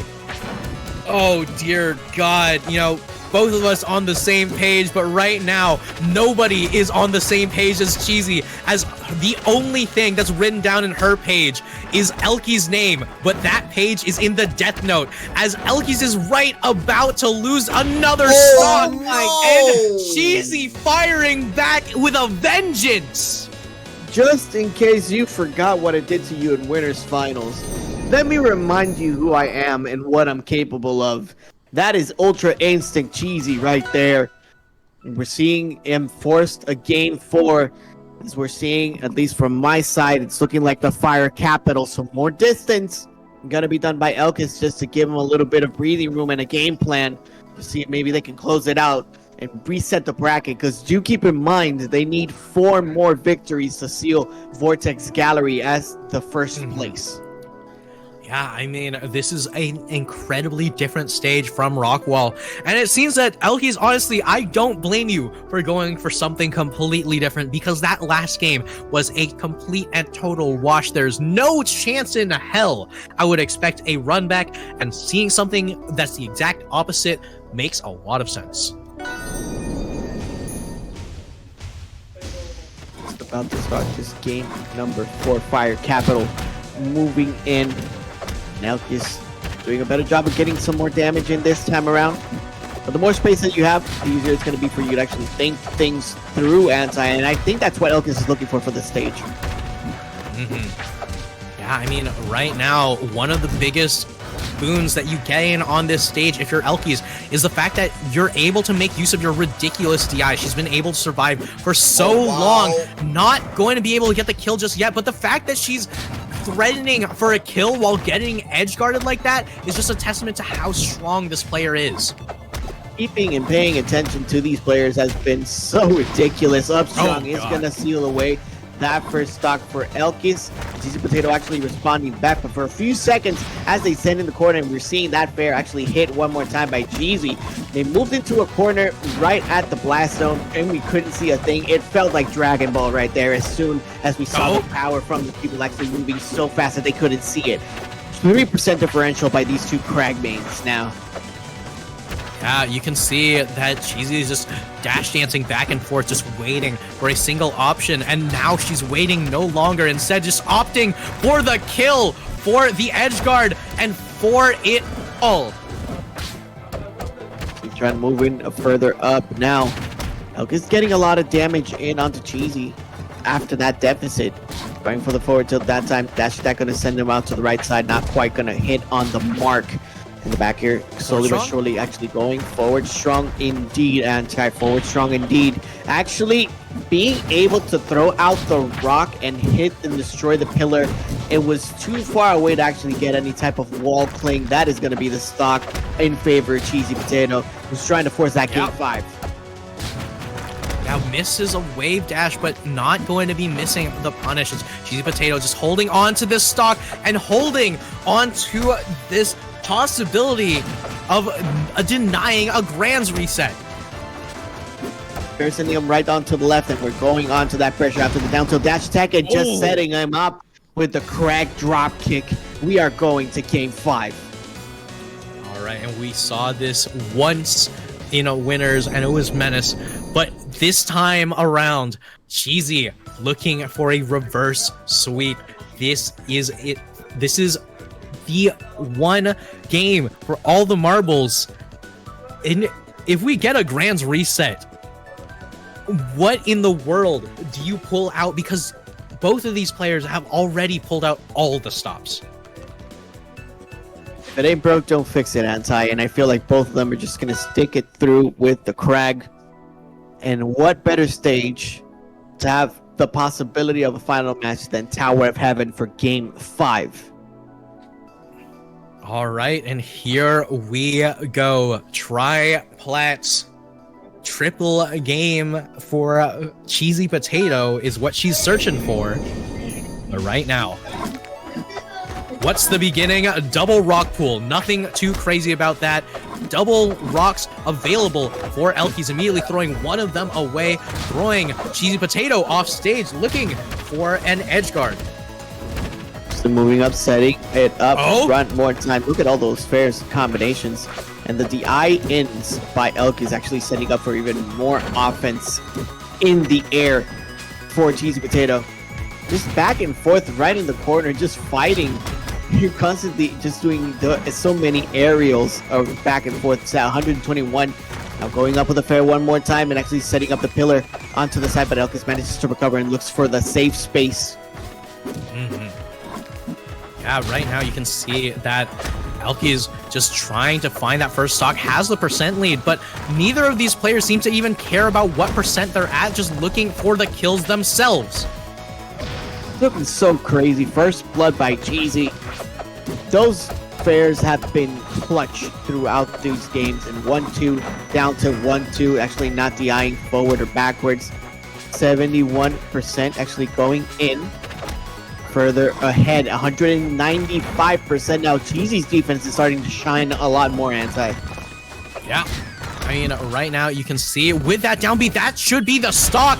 Cheesy with a 2-stock lead in game 5 of Grands. This is boding not well for Elkiies. Needs some strong hit to take it. Forward air will be able to take stock number 1, but that forward air isn't strong enough to take 2 stocks in 1 hit. Cheesy smelling blood in the water. If there's anybody that wants to make sure they do not go. Oh my god, what a conversion done! Hitting him with the rock, a double down air by Elkiies. And then Elkiies with momentum is so dangerous as we're seeing CheesyPotato in a precarious situation. Yeah, and she managed to bring it all the way back, even at all up 43-44. You could not ask for something more even. But Cheesy right now gets her second win, gets a little bit of neutral control back. Elkiies in a lot of trouble. Off stage, no double jump. Oh, there we go! No more chances. CheesyPotato taking it in game 5 of Grands, your Vortex Gallery champion. Hell yeah. Such an impressive bracket. Fucking G's, y'all. GG's. And just like that, with that reverse 3-0, CheesyPotatos is your Vortex Gallery Online 2023 champion for Rivals of Aether. Basecast, of course, for the North America / Latin America North region. GG's, everyone. Wow. Fucking wow. Right towards the end, it started to get sweaty, but throughout the bracket, it was pretty much domination throughout. If there was anybody that was going to take this bracket, it was going to be Cheesy, but Elkiies gave them a hell of a run for their money. It was really, really well played by both Crags. I can say that Elkiies is a Crag main now after that. But just coming back to what you mentioned before, Anti, you were asking what other things they could actually bring out, what other things they still had in their pockets. While Elkiies had shown everything, it seemed like Cheesy still had a little bit of an edge just because of the experience of the Crag overall. So that felt like it was the difference at the end. Absolutely. I mean, Cheesy just bring out that little bit extra to play with, and Elkiies just wasn't able to take care of that. I mean, we saw a hell of a set. Game 5 brought it all the way back to last hit, last stock on both of the players. Elkiies gonna be dipping out at second, but that is no small feat against a titan like CheesyPotato. And do keep in consideration as well that we have third place for Vecho and a lot of other great players that participated throughout the bracket, and they were no slouches either. So hopefully we can get some more reps in, and there's a lot more Vortex galleries in the future, and a lot more Alex Alchemy too, so I can commentate with some of the best casters in Rivals of Aether, you know. Oh my god, podcasters Alex, is putting it I'm calling you out. Like, as soon as you have like a Rivals tournament, just let me know so we can get some more casters in here. Oh no, no, dude, fucking frame 1, I'm hiring your ass, dude. That's just a given. I will confirm though that I am proud to announce that I'm going to be bringing back both Workshop base cat. Holy shit, my brain. You can tell I'm kind of tired. Rivals of Aether base cast and Workshop for Alex Alchemy Charity Thing 6. So stay tuned for that one, folks. But Chopper, funny you should say that because I do have a tournament coming up. Oh, alrighty. Well, let me just put it on schedule so we can have this through. But we can talk about it later because it's almost 1:15 a.m. on our side. So we're just about to head out. Any final thoughts before we close out the stream? I mean, in the end, thank you so much for having me on. Thanks for the games. Thanks for hosting. And thank you, everyone, for tuning in. It was a hell of a lot of fun. Hell yeah. I honestly just want to, bottom of my heart, I just want to give a massive thank you to both Anti and Chopper for actually agreeing to commentate this and just take over the mic. Honestly, you guys are just perfect for each other. Honestly, like that perfect synergy all throughout the bracket. It fits very well, honestly. So I wouldn't have any other person for the job than you two. So thank you guys so much for just helping me out. All right. All in the day's work. And this has been the Vortex Gallery bracket for Rivals of Aether main cast. There are a lot more events from Vortex Gallery throughout the month. Alex Alchemy is still going to be there, so just make sure to have those follows and subscriptions available for you them on Twitch. And that should be all for us tonight, Alex. So just say our goodbyes. We out. All right. If you guys don't mind, since I know you guys are tired, I'm going to let you guys through. But yeah, they have been Ante and Chopper.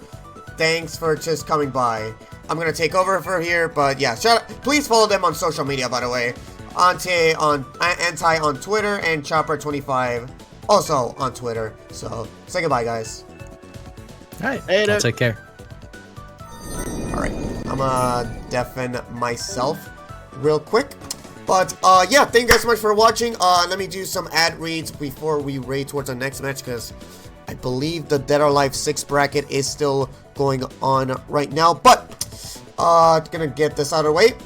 Just to let you guys know that this has all been part of Vortex Gallery Online 2023, the event that, you guys have been watching. This is an online super major event brought to you by the same people that did the Anime Evo back then. This is actually the 3rd weekend out of 4, so we're almost towards the finish, guys. Can you believe it? I can't believe it's almost over. My goodness. But, yeah. With that being said, this is actually going to go through until March 5th. As I mentioned before, it's going to feature a lot of more than 100 brackets, featuring various different games, featuring various different regions all across the world. If you want more info, or if you want to register for next weekend's action, please be sure to check out vortexgallery.moe for more info, or check out !956. So you can follow their Twitter, Twitch, YouTube, and check out their merch store for all things Vortex Gallery. And speaking of merch, there you are. Vortex Gallery does have some good ass merch. I actually personally ordered the one on the far right. Really good artists trying to do some cool shirts for you guys to purchase. So if you guys want more info over that, then please be sure to check out 956pro.com/shop to get yourself your piece of Vortex Gallery drip. And of course, do not forget that on March 5th, we're actually going to be having the world premiere trailer of SawCon 3D, where Todd is back, this time in the unknown territory of the third dimension. We're actually going to be doing the world premiere trailer of the Fraud Cruise annual major. I'm going to be helped out by my good friend Butler. Again, that's going to be before top 8 of Dino Rex on the last day of Vortex Gallery, so hope you guys stay tuned for that one. Speaking of Dino Rex, why is my mouse wheels there? Alright, and as you guys can tell, we are already done with Rivals of Aether for both LATAM North and North America. Guys, we're actually almost here. It's almost time for fucking Dino Rex. You guys know what it is. It's Nutria's favorite game. It's gonna be on March 5th. We're actually ending things off with a bang or a whimper, depending on how you feel. It's gonna be on March 5th at 8 p.m. Eastern Standard Time. That's gonna be the only thing remaining for my involvement here in Vortex Gallery at 8 p.m. same old time. So hope to see you guys there. This has been a blast. And of course, shout outs to our good friends over at Matcherino for supporting us with the prize pool, which if we take a look here for a bit, we're currently at $41.30. And we currently have 24 codes remaining. So please claim all those codes while you can, or else use the chance of getting all of our top 3 finishers paid. Shout out to Inverted for actually being our top contributor to this prize pool. Shout out to everyone who donated actually and claimed the pool. Claimed the codes, I meant to say. I really appreciate it. And then yes, here's the main announcement I want to do. The next event that I mentioned, the Chopper, is actually going to be Super Slash Brothers. Yes, it's finally back and better than ever. If you guys don't know, this is a monthly that me and Toastrai do over on my server, dedicated to both Rivals of Aether, which you guys can saw right now, Same Show 6, and a bonus third game that rotates each month. In which case, the one for March is going to be Guilty Gear Strive. So you guys are interested in participating in that, then I am proud to announce that registrations for that is now live. If you go into SSB, you could actually sign up for Super Slash Brothers 4. So again, it's going to be on Sunday, March 5th at 3:30 p.m. Eastern Standard Time. We're starting things off with Guilty Gear Strive. Then we're going to follow that up with Rivals of Aether Basecast. And then last but not least, we're going to have Samurai Showdown 6 hosted by my good friend Toast Rider. So hope to see you guys there. Over there, I need to update the page for that. But registrations are now open, so hope to see you guys there. And I believe that's it. I think there's one more. Oh yeah, one more thing. One very important thing, guys. As you guys know, my bestie, Honey T-Star, she's actually started doing digital art. So that also means that she's now opening up to her commissions to the wide public, and she's actually in need of a bunch of money. So as you guys can see, she's currently doing $12 for a sketch, well, $20 for full body, as well as some additional $5 for to be headshot, half body, full body, characters, etc. So she is a really good artist. I highly recommend her. Her art is really good, and she needs a lot of money right now, especially since she's actually thinking of buying like a really good cosplay, and I want to help her reach that goal. So guys, do me a solid and please commission my bestie Audrey. Let's see if we can get like some commissions from her, shall we? But if you guys need more info over that, then please be sure to type exclamation point commissions. And there you go. Feel free to DM her for more info. But yeah, with that being said, let me see if I can raid right now.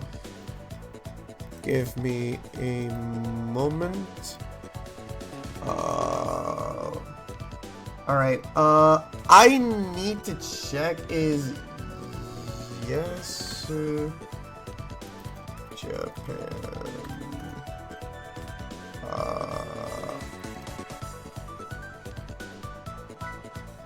Oh no, that's on YouTube, never mind. Alright, I think that's actually all for Saturday, since the next bracket, the next events for Vortex Gallery doesn't start until like 4 in the morning here in Puerto Rico. So yeah, I think that's it for this Saturday evening for well, at least the second night for Vortex Gallery Online 2023. So with that being said, I have the honor of actually raiding over towards our good friend Joe P. Real, who's currently hosting Fist Fight and a Movie. They're currently watching. What the fuck are they actually watching? Hold on. I have no idea what this is, but yeah. With that being said, thank you guys so much for watching, and I will see you guys next time. Take care, guys. Stay safe.